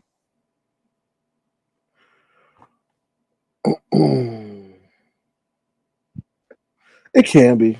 I think it can be. I think it can be, but it is going to take someone. This area does not like pretty people. You talk about looks wise? Yeah, they don't. They tear down. If there's a woman that comes on here, the Mhm. ugly people will definitely try to go in at the pretty person. They will try to tear them down and black them out. And I hate to say this, y'all, women, but women are vicious towards other women, especially if they're aesthetically appealing. Okay, and they will do everything in their power to make sure that person does not come to prominence. That person will have to succeed by networking outside this area, but also maintaining their presence to grow. I definitely feel I've seen it. You Is there know, someone right now? Is there someone right now with the current roster in the B sector? Is there someone right now that you say has that potential to be another Tasha K? To garner that type of attention? right now I would say K Fit does. If she wanted, but that form of entertainment is very vicious and nasty, right? Because you have to critique people and be, call them out for what they don't have. I'm talking about the celebrities. If you were to take it that way, you have to deal with their stands and fans. So it's like if you want to deal with that, but I would say right now it can't fit for what I see. I mean, YouTube cameras, but I don't think she would fit the mold. That's no disrespect, but it's a lot of things that go into why I say that. But K Fit for right now. Hmm. What's up, Miss Lady Ma'am? How you doing? Um, but that's what I see right now. And with that, if this is something that you decided that you want to do, that's what I was saying. If you're in the B sector and you decided that this is what you want. Sorry, Irvin. They being messy up in this chat. They said, "How can I get my money back? I was supposed to be going on a trip with Wilson and Vivian." But Oh, this, you just messaged Picture Lady. Picture Lady. Sorry, Irvin. Go ahead. They being messy in the AM. well, yeah, you can't get back. He's refunded, you know, the money that people paid, but that doesn't include what people. Mhm, That doesn't include the fact that people took off work, that people had already reserved hotels. mhm. Uh, you know, people that were genuinely interested in going that had already put money up because of his reputation of having a successful event. People that banked on that. So yeah, they're definitely out of money. That's crazy. That's the risk. It's a risk you take in this area. Very interesting. Why do you think he dropped? You think he dropped Because Vivian's sick. because not well, not aside from what he said publicly. Well, I think he got intel that he was gonna get that work. I really do feel that way, and he knows he can't trust people. Yeah. So, but he put himself in that position, right? Mhm.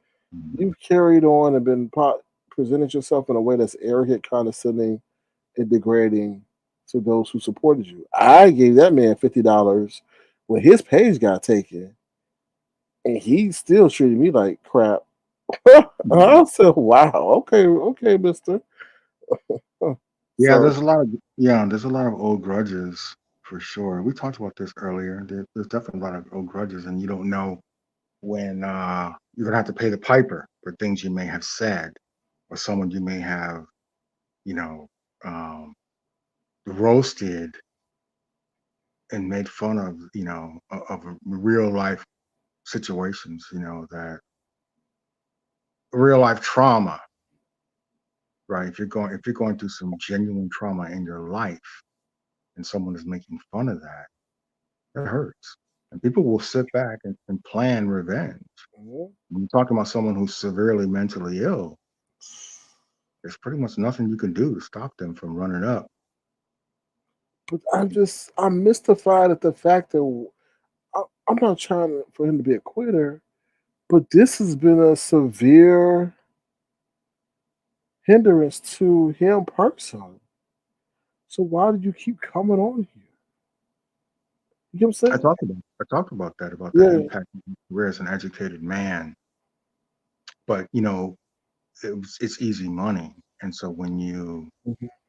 focus is okay, this is an easy check, or you may have become dependent upon that check, right? That's a check that you actually need, or that's a check that you've been using for a certain number of years to pay your mortgage. Be anybody, not just you know Jay Wilson, but anybody who has been moderately successful, and you've been paying your mortgage for X number of years or catching up on whatever bills you have, and you know, you look at it, well, I need this money. So this is the risk that I'm going to take for this check.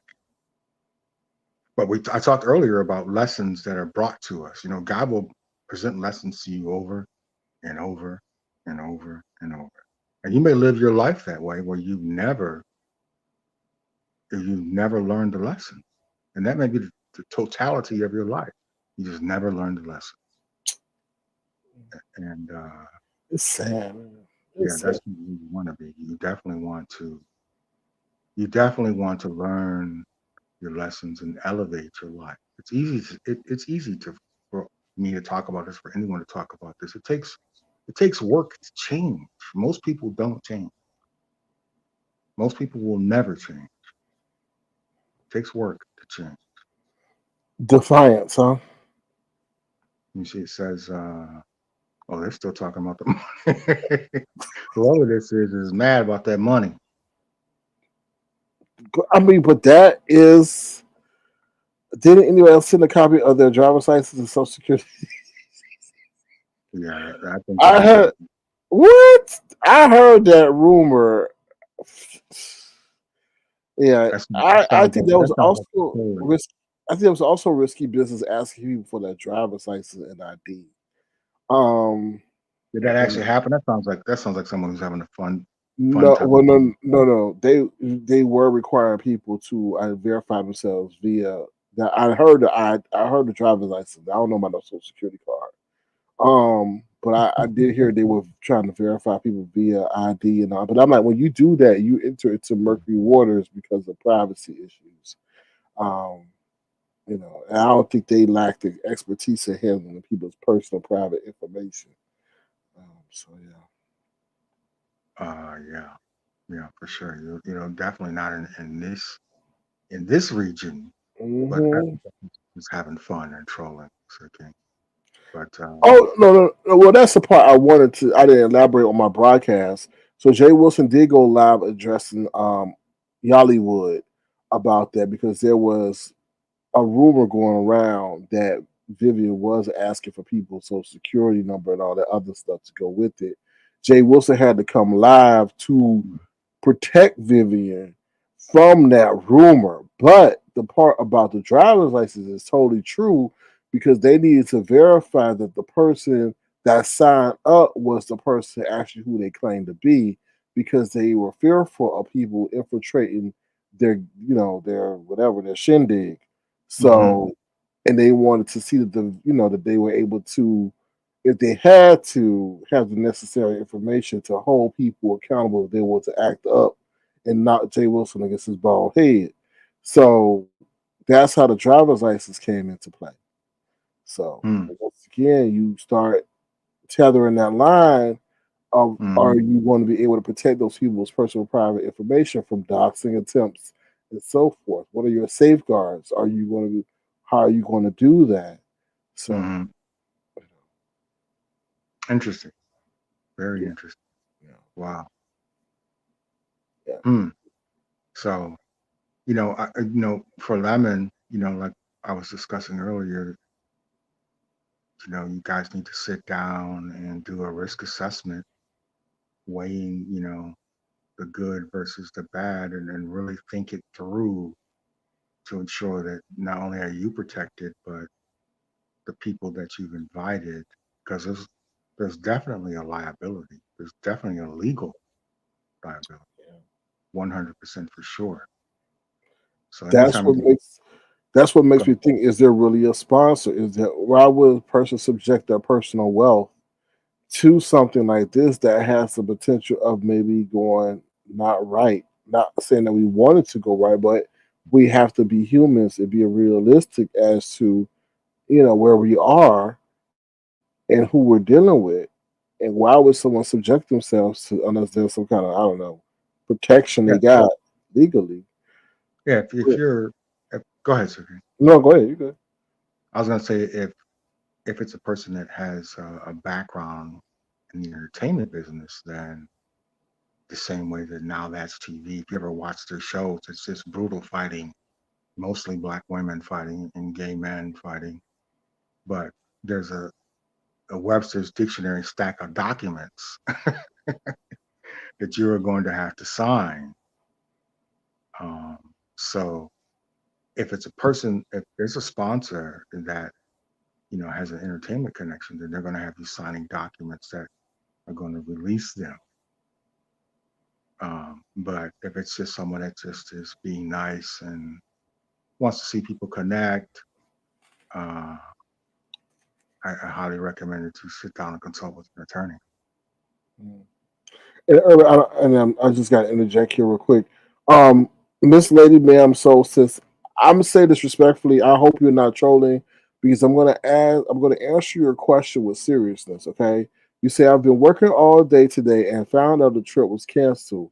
Where did my money go? Was it spent already? This was the only thing I was able to do before I started chemotherapy. I hope you're not trolling, and I don't mean to say that disrespectfully, but people do troll and try to be comedic. Okay. Hmm. To answer your question, Jay Wilson said that all money has already been refunded.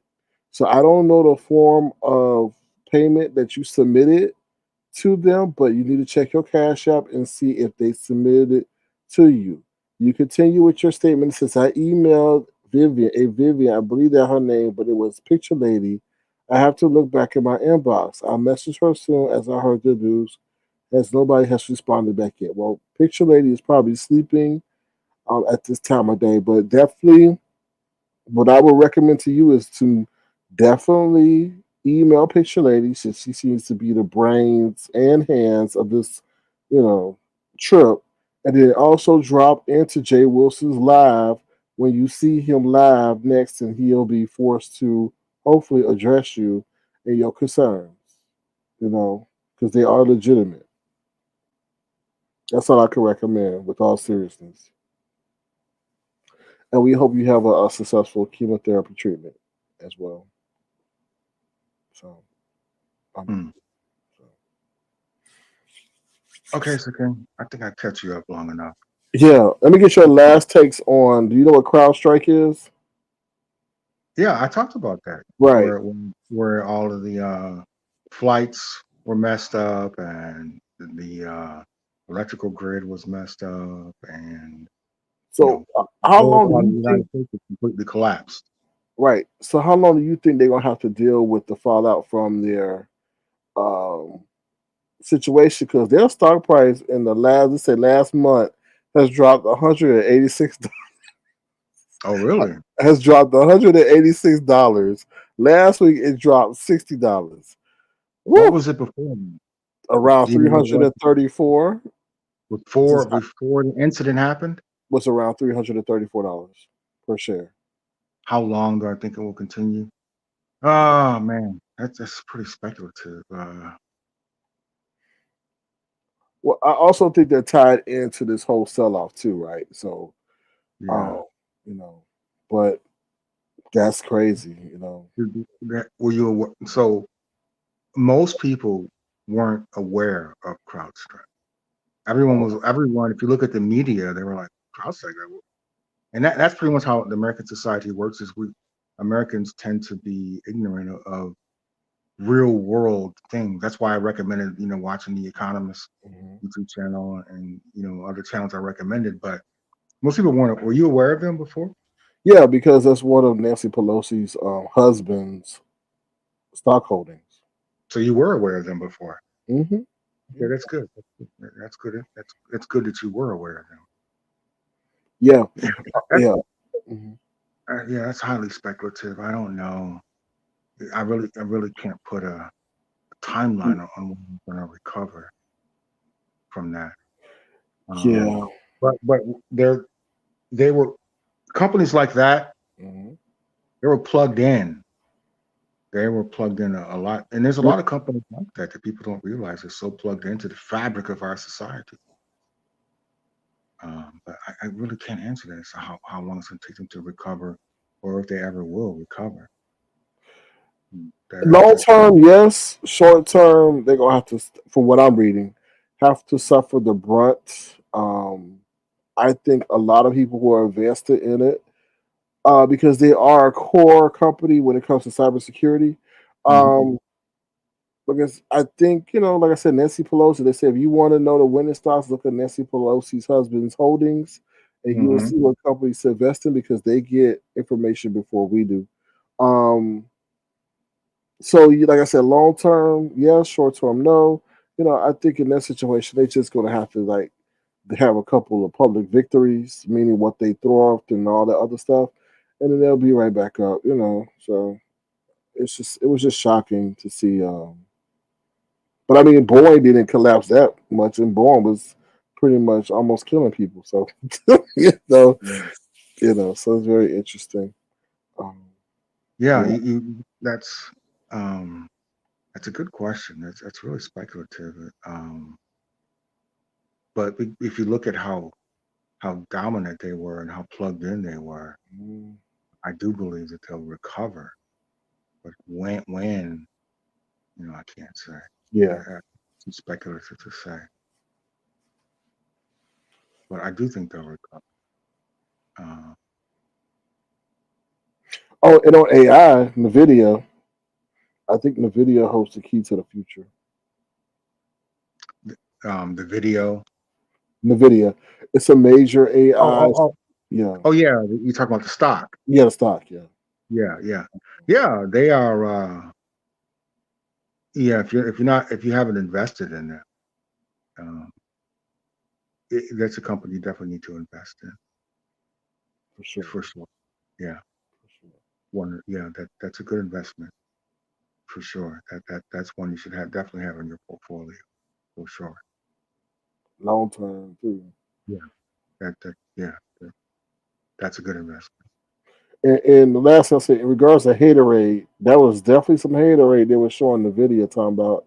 Oh, it's cyclical and they're not profitable for businesses yet. I was like, it's just interesting how you see how people try to tear down a behemoth when they're winning. So, Yeah, and a lot of that goes with the market. What people say publicly. mm, That I have. If you watch Bloomberg, if you look on my community tab, I have a Bloomberg link. mhm. Definitely watch that. every That channel. every morning before the markets open, they have some great recaps that can help set your day. Um, So you've been watching that. Oh yeah, Yeah, that's good. That's good. Yeah, absolutely. I'm because glad they that talk you. about the international markets too, which is great. Mhm. Because sometimes the international markets dictate what we do over here. Um, Yep, that's true. And for some good, if you want to learn more about potential investments or how investments impact our society, my community tab, I have a link to Bloomberg Originals. Uh, it's the channel's called Bloomberg Quick Take, but all of this stuff is a very good education, and you'll learn pretty very quickly um, Definitely. as to what's going on in our society. And, Um, and the thing about the video was that they were known for more for the gaming chips. hmm Now they're known for the chips they're going to be using in the AI and language models and stuff like that. Because they were always after their earnings, they would beat earnings and they'll always go down. And I'm like, what? But that was years ago, like hmm during the pandemic and stuff. But now that hasn't been the How case long have you been watching the video? since 2021, 22. Oh, really? But I didn't. But they were, like I said, they were more focused on the gaming side, Right, right. and I would get frustrated with them because they would do great, but they would have somebody didn't like their guidance, so therefore the stock price would go down. And then hmm they started taking off once AI came into play. Um, Yeah. that's when I really started to see them take off, which is within last year. So Hmm. hmm I'm looking at them right now. I'm looking at online right now at them. But yeah, they're one to watch. They're a rising star. They're definitely one to watch. yeah, Um, Intel can't get their act straight. I don't know what the hell's wrong with them, but anyway, they used to be a yeah, powerhouse, and now they AMD used to be the one that was like, oh, they're trash. Intel's the best. Now it's completely flipped. yeah. That Oh, shows you how volatile. yeah, It shows you how volatile it is. And when it comes to investing, you really got to do your research, man. oh for sure. Take some time to learn, study, and learn. Like I said, watch. I highly recommend once again The Economist. Subscribe to that YouTube channel and watch The Economist. Financial Times is another. Wall Street Journal. My grandfather watched the Wall Street. Watched. My grandfather would read the Wall Street Journal every. I learned that from him. Uh, but if you're interested in investing, Wall Street Journal, Financial Times, and The Economist, and on Bloomberg, the Bloomberg Original channel I told you about. That's a. Can you hear me, Sirkin? Hmm. Okay. Yeah, those are very good channels to get an education on where we're headed financially. But The Economist, I think, is one of the best is understanding investing and how it impacts our life. Yep, I just subscribed to it. Yeah, great channel. Spend some time watching. You're gonna get it's very well produced, and you're gonna get a very good education on how the economics affects our everyday life and affects your future investments. Oh, for sure, definitely, 100%. All right, so definitely. King, it is going on 3 o'clock in the morning. Well, All thank right, you, Urban. finish my I cigar. thought you was a vampire like the rest of these people. I'm just joking.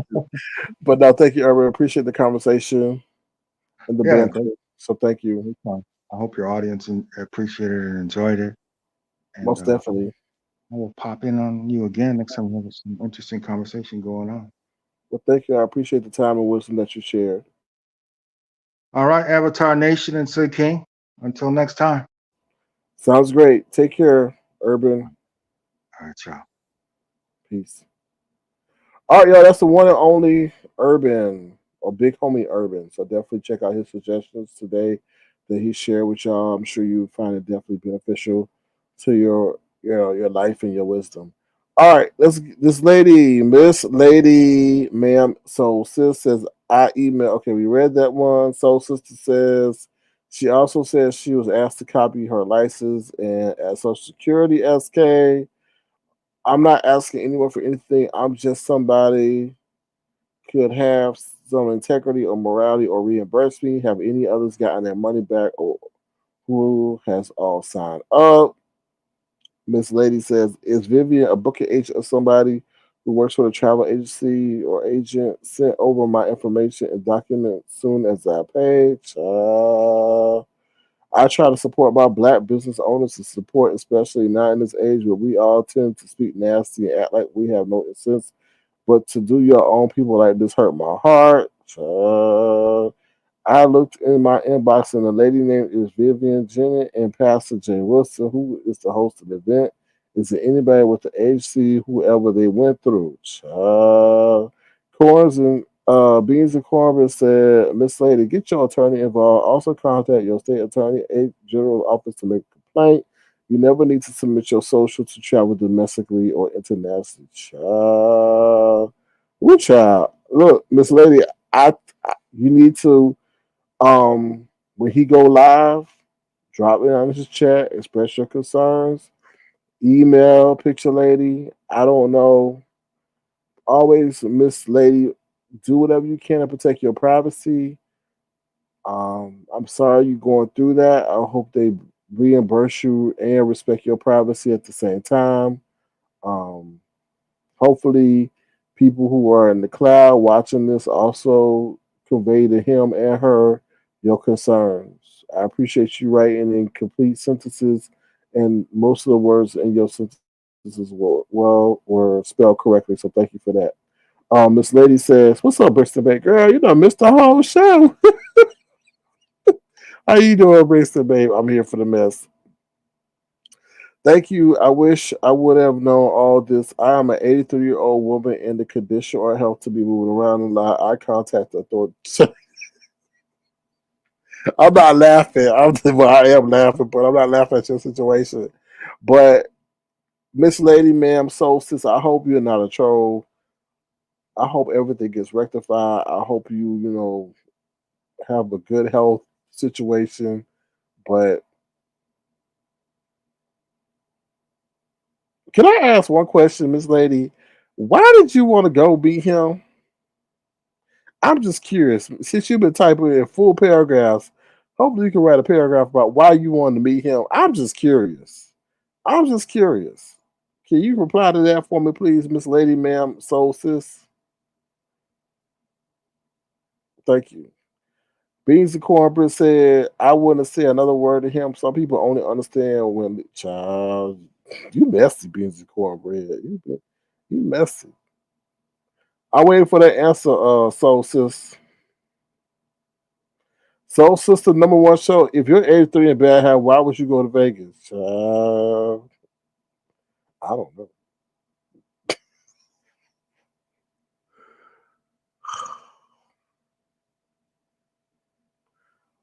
Mm, mm, mm, mm. Miss Lady, you don't answer my question, Miss Lady. I'm waiting. Damn, you always been down. Beans and Corbett said, I'm not mean. Oh, sorry, I'm not messy. I just don't tolerate uckery. Well, like I said, once you start asking for people's personal identification and government issue documents, then you put things on a whole nother level. A whole nother level. I mean, to be honest, they should have just had two bodyguards right there, right? If they need the CID, the bodyguards could have verified that the ID matched the person in their face. I mean, why now implicate yourself on some identity theft narratives? That's crazy. For what? And then it didn't even go through. Like, ugh, y'all, damn. Okay, Miss Lady, ma'am, soul sis, answer said, I just wanted to enjoy the final child. The days of my life. I really enjoyed his commentary and thought it would be great. I don't go out much, a lot.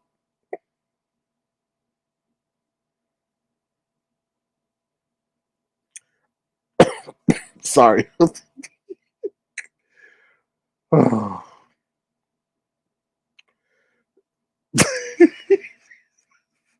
Philly T says she want me to play this song. Here we go. Something, something, something, something just ain't right.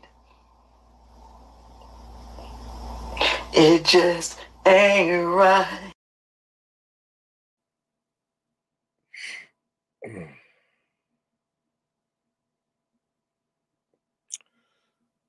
Mm, okay.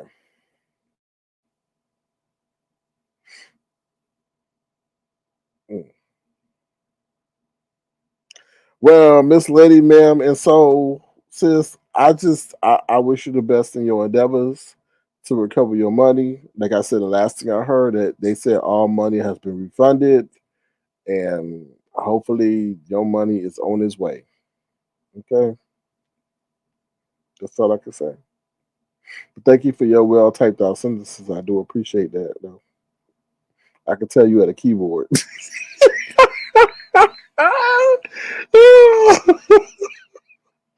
Anyway, oh so oof. Anyway, anybody else got anything they want to say before we depart? We talk about education, robots, the Miss Soul Sis come up here talking about she been defrauded by the pastor. Child. That's why I said you have to be careful about what and his spirit wasn't right for going.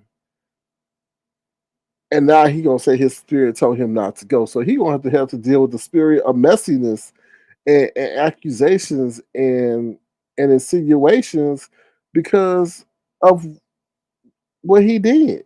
When you have a spirit of messiness, you're gonna have to deal with the fallout that comes with that. I'm just saying. Soul Sister says, look, I'm not laughing for real because this could happen to me. Hope not.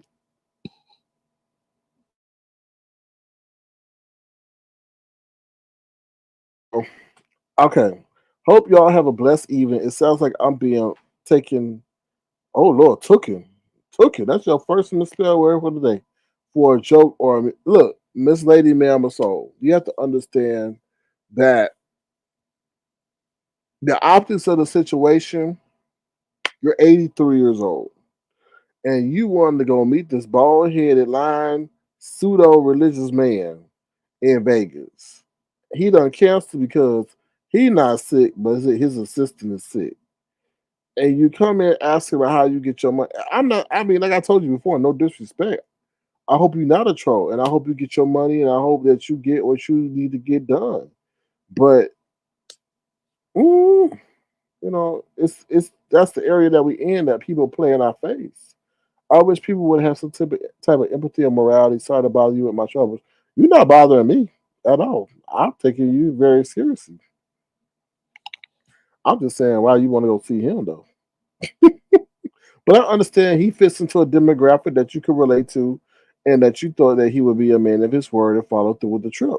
But once again, he don't understand that what he's doing is running a business operation.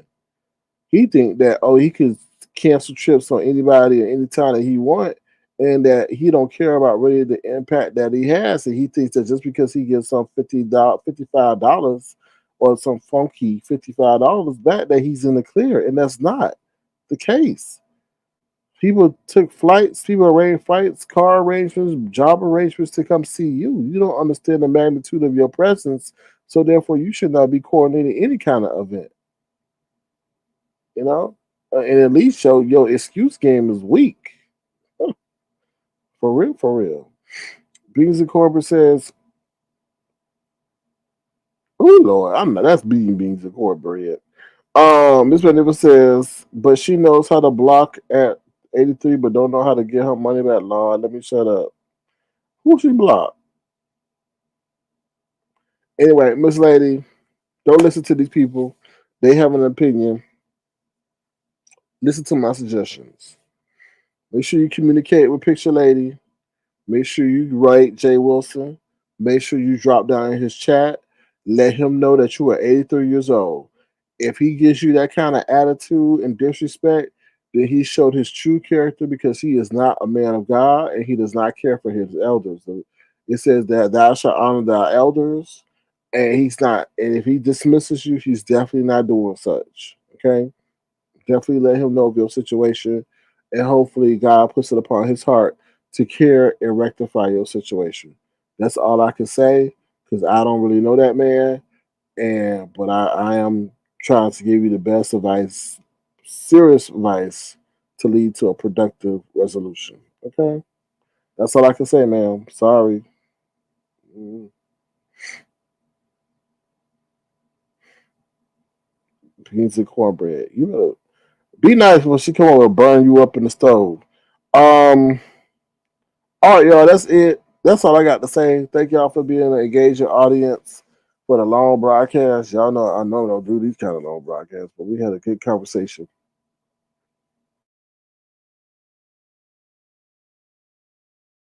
Um, Brixton says, "What, Ms. Lady? I would email Miss Vivian. She will sort it out for you." Mm. Maverick, he better stop playing with people. I'm just saying, he better. You have to be careful with the words you speak. You have to be. I don't certain things. I don't even. I really don't touch that. Child, I don't even. There are certain things I don't touch because I'm like, I can see it going a different way, and I'll be like, no, I touch, and if I do touch it, it's very quickly. I'm not expounding. I'm not making fun of it. I ain't doing all that. So I hope he learn how to just ignore certain stuff. But when you play with God, God will play back. So that's what I got to say. All right, I'm out of here. If you want to, feel free to send a gesture the $ Sir King Crown. I'd be tremendously appreciated. Once again, thank you for Urban Critic for coming up. Thank you for the tea. Thank you, Miss Magnificent, for your gesture. I appreciate that. Um, we'll see what I'll spend it on. Probably going to go to seeing if I want to invest in this StreamYard bill or not. I don't know because they need to get that crackling straight for real, for real. That crackling is like, ugh. Um, I appreciate all of you listening. I'm just feeling like I'm being taken. I just feel I'm being taken seriously. I don't want sympathy. I'm just trying to find out has anyone else had this happen to them so we could do something. To be honest, the last event we had that where somebody had to cancel and it really wasn't their fault. I think it was due to COVID. Was the 5 day situation. Other than that, everybody else's situation I think went okay.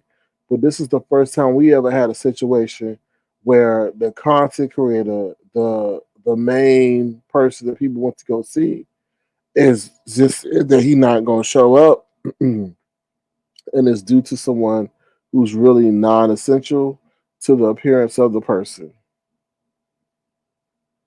I mean, like I said earlier, if Beyonce's assistant did not show up, do you think she gonna be canceling the show?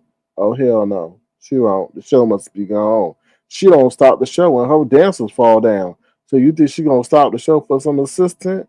That's what Jay Wilson did. Take a Beyonce attitude. Oh well, Vivian, I'm sorry, but you can sit up here and coordinate everything for me back in wherever you are, and make sure you have your phone on all times. I'm just saying, but anyway. That's the stuff that you do when you sit up here trying to chase off and cloud chase off of other people's event to take they shine from them. Now you seriously caught up in the situation. You got an 83-year-old who can sit up here and spin the situation that you taking advantage of her because she elderly and trying to defraud her. Not saying that you are, but when you do stuff like this, you open yourself up to these kind of narratives. So I hope you expeditiously return this lady money, even though you have a policy of no returns. So we'll see. And I hope Miss Sister May, Miss Lady, Ma'am Soul Sis, I hope you didn't pay for no plane ticket yet or no bus ticket. I don't know. I'm just saying. I hope you didn't. I hope you didn't really extend that much because that would really be serious. Really be serious. So I don't know. May God be with you. That's all I can say. Really do. Because He ain't gonna reach into His coffers to help you. That's damn sad. That's crazy. Cause ooh, child, I don't want to even think about that. Is that small claims court? I don't know. Cause She sister, what's her name? Miss Sister May, Miss Lady Ma'am Soul sis. She might have a case, y'all. She might have a case. She sits up there and say that I went out there and he said he was gonna be there and that he couldn't be there because his assistant got ill. Boy, I don't want to know that judge on that case. And you gonna say, "Excuse me, ma'am, who got sick? His assistant? Did he get sick? No, no, sir. No, sir. He didn't get sick. His assistant got sick." And he just said, "What?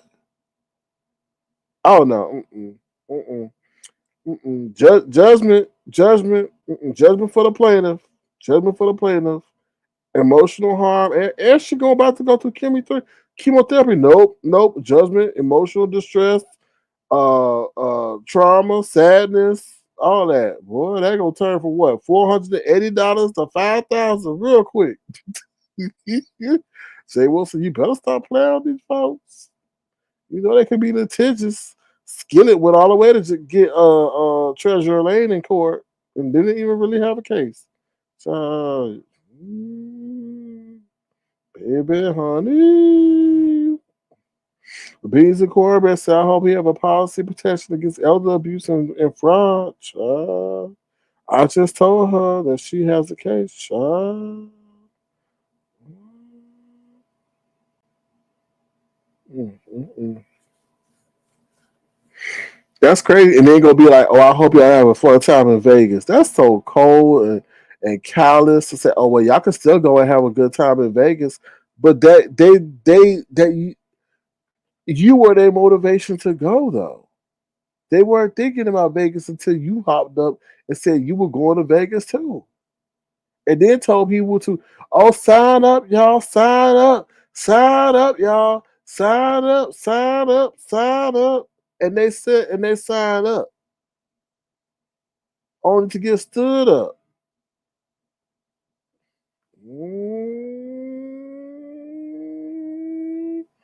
Y'all better stop with these bad British practices, child. And it's on video telling these people to sign up, who to send it to, how much to pay, when the deadline is. Somebody in the B center will give you I don't know nothing about that. Mm-mm, mm-mm. He live in Philadelphia. He live in Philadelphia. He live in Philadelphia. He live in Philadelphia. He live in Philadelphia. Mm-mm. That's what I'm saying. So, in case you missed it, Beans and Cornbread, a lady did go hop on his panel and asked him that, and she was very cautious because she know how petty he is. And she was like, "But what?" He's like, "I'm not giving you no. I gave you the answer. I'm gonna give you." And the lady was like, "Well, listen, Jay Wilson. You know there are people who pay airfare, hotel fare, and did take off work." He's like, "Yeah, but I understand that." And then she knew she couldn't really go no further, or she's going to grow to be contentious, and then he was going to probably drop her. So, yeah, I mean, you have to think about that when you're asking people to go to a trip. You just can't drop out. You just can't. You have to take into account of safety, well-being, all those involved. I mean, Vivian motivation was to go so that she can get some birthday cash apps, but we know it's really they're concerned about their safety. But I mean, still, Megan the Stallion could be controlled. I mean, sorry, concerned about her safety too. But what? Megan the Stallion still gonna have to make up that date. Still gonna have to make up that date. You know, she's still gonna have to make up that date. Whether it be later in the summer, later in the winter, she's still most likely gonna have to make up that date. Especially if they sitting here talking about their reason for cancellation was due to the assistant. Like what? Like I told you, yo, you talking about Moderna? You need to use Moderna there to get you off the hook with this. Too late. Mm, mm. Yeah, it was selfish, Brixton, and the reason he was just so condescending. Like I could do what I want. He pretty much was saying That's it. I'm not gonna answer. I gave you the reason. It's just real like no sympathetic for the people who did are going to see him. Like that was just sad to see him treated like that. People have lost, they have lost money because even though you get a refundable, you're still paying an extra cost for it to be refundable. You're going to lose portion of that most of the time, or you paid a fee, whether it be $20 to make it non-refundable. But nobody thought that this man would sit up here and cancel like that and then just be so bodacious about it. Like I could do what I want pretty much, and that's it. And if you we gave you them funky $55 back, but all the other money that you spent, oh well, too bad, so sad. What? I think he's scared too. He hear what's going on. He see what's going on because you have to be careful what you say to people, right? You have to be careful what you say. I'm cognizant of what I say. I'm cognizant of who I do commentary on. I don't touch everything because I know that, like I told y'all way before, I realize I have to be very cognizant of what I say because I may be re traumatizing a person who's going through a very serious situation. So if someone's going through a situation, now I know I just did commentary on what's her name? Dragons. But that's commentary needed to be said because she was sitting up here trying to get money from people to prolong her situation rather than sitting up there trying to improve her situation. And that's not right. And I think sometimes we do a little bit of too much coddling, which is only exacerbating a person's situation rather than help them improve their situation. Right? But that situation where he was dogging out Rico, I would never dog out Rico going on that situation that he had going on, making fun of where somebody live in and with somebody's situation.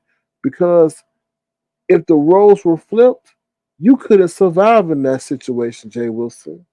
You don't have the testicular fortitude to sit up there and survive in that situation. Because I feel really, yes, decisions play a part in that, a long part, a long big situation in that.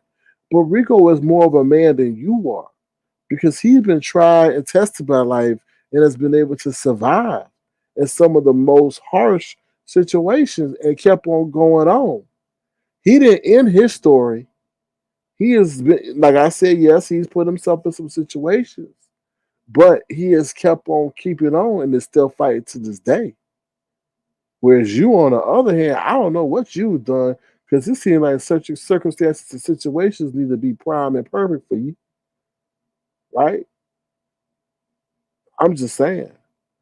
And today, you did come across to kind of make yourself look like you was kind of a bit of a hoe, an internet, well, domestic hoe, a domestic Delta hoe, because you sitting up there talking about all the ways in which you travel, and you do all the places in the United States where people get down and fornicate, from the black HBCUs to the most obscure places in the United States of America. And I'm like, And you admitted that you knew from personal experience and that you just did not hear to hear, but you actually know to know. I'm like, interesting. Look at this man telling on himself. Hmm, hmm. I appreciate you sharing the stories, but it sounds like you are in no place to judge because um Rico's probably at the age in which you was doing the domestic hoeing, right? So how you gonna judge a man for where he at and he has not even reached the chronological age at where you are? I'm just saying. I was like, keep talking, Jay Wilson. Keep talking. Telling these people you fly from here to here to here. And what were you spreading? That's how diseases get all over the damn place. You dating that person. You dating this person. Do this. And then he had the nerve to say he dated a fat man.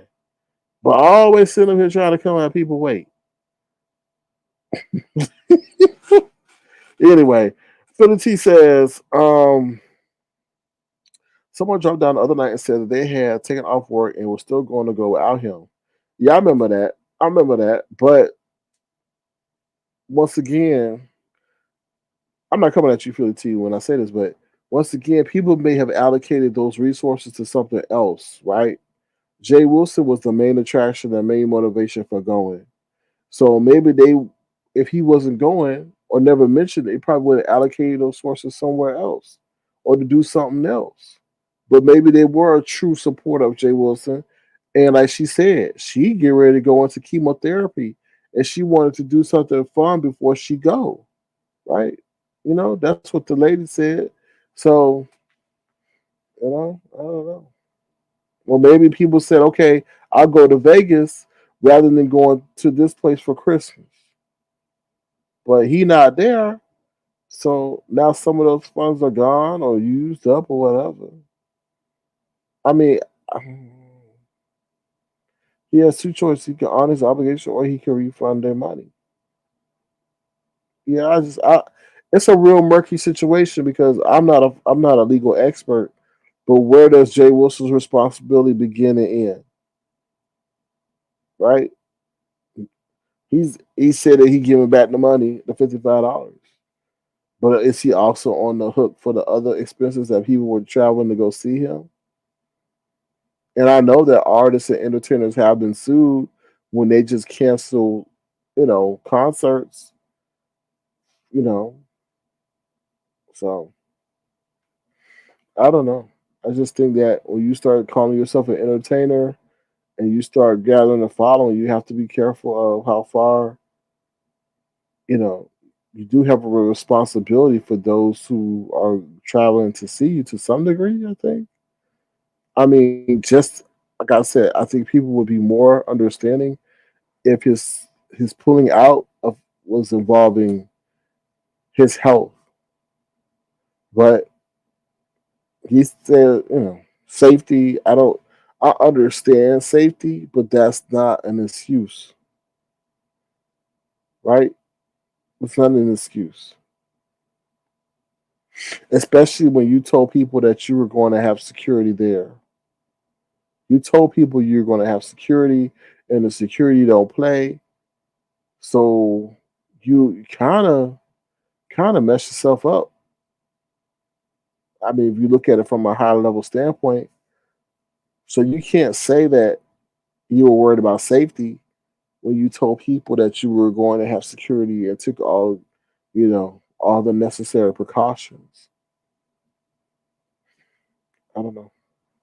I feel sorry for those who maybe overextended themselves to see somebody who they may have been wanting to see or enamored to see and excited to see. You know, Mm, yeah. Mm.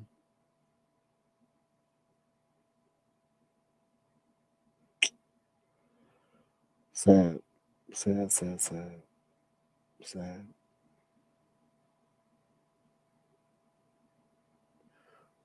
All right, y'all. Anything else?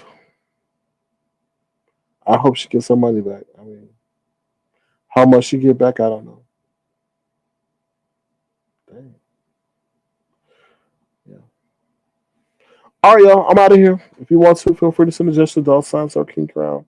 Um, I'm still doing the game and stuff, but I'm doing it here and there. Um, I'm still trying to figure out what I'm trying to do. In terms of my audience here and my presence, in terms of that. Um, but it's a lot too because you're trying to listen to what's going on. But yeah. Oh, Miss Lady's back. She says, God, may God be with him, and I will pray for them. And now, my Lord and Savior Jesus Christ handle this. I just want to have my last days enjoy myself before I begin chemotherapy in September.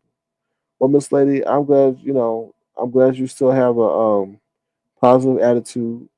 We here, Avatar Nation, Tofu Alley, we wish you the best of your chemotherapy treatment, and I could totally understand, sympathize to empathize because I know that anytime that you begin or embark on a medical journey like that, you want to do something before that will get your spirits high and take your mind kind of out off of what's upcoming in September. Like I said, what I would personally do is write her and him and definitely drop in his chat to let him know. I would definitely let him know your age. I would definitely know why you were going to see him, and I would definitely let him know what you were about to or about to go through, meaning the chemotherapy, and you know, hopefully he has some contrition and is empathetic and understands what you're going through. That's all I can say. I mean, I can't really speak for that man, um, because I'm just aware that you just can't do that kind of stuff. Like you just can't do that. But you know, like I said, I hope that you have a positive resolution to the situation. Not only positive, but also a respectful resolution to the situation. And I know there's some bone carriers, so hopefully the bone carriers go and share this with him, because you have to be more responsible when you're putting events on that you're encouraging others to travel for. No matter how successful your other events were, which is one thing he was bragging about.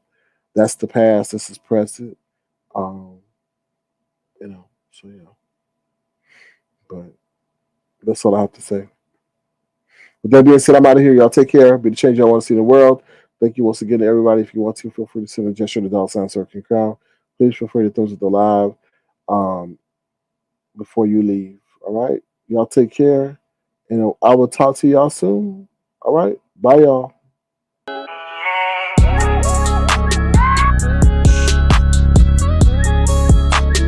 Tofu Alley. No beef, just tofu.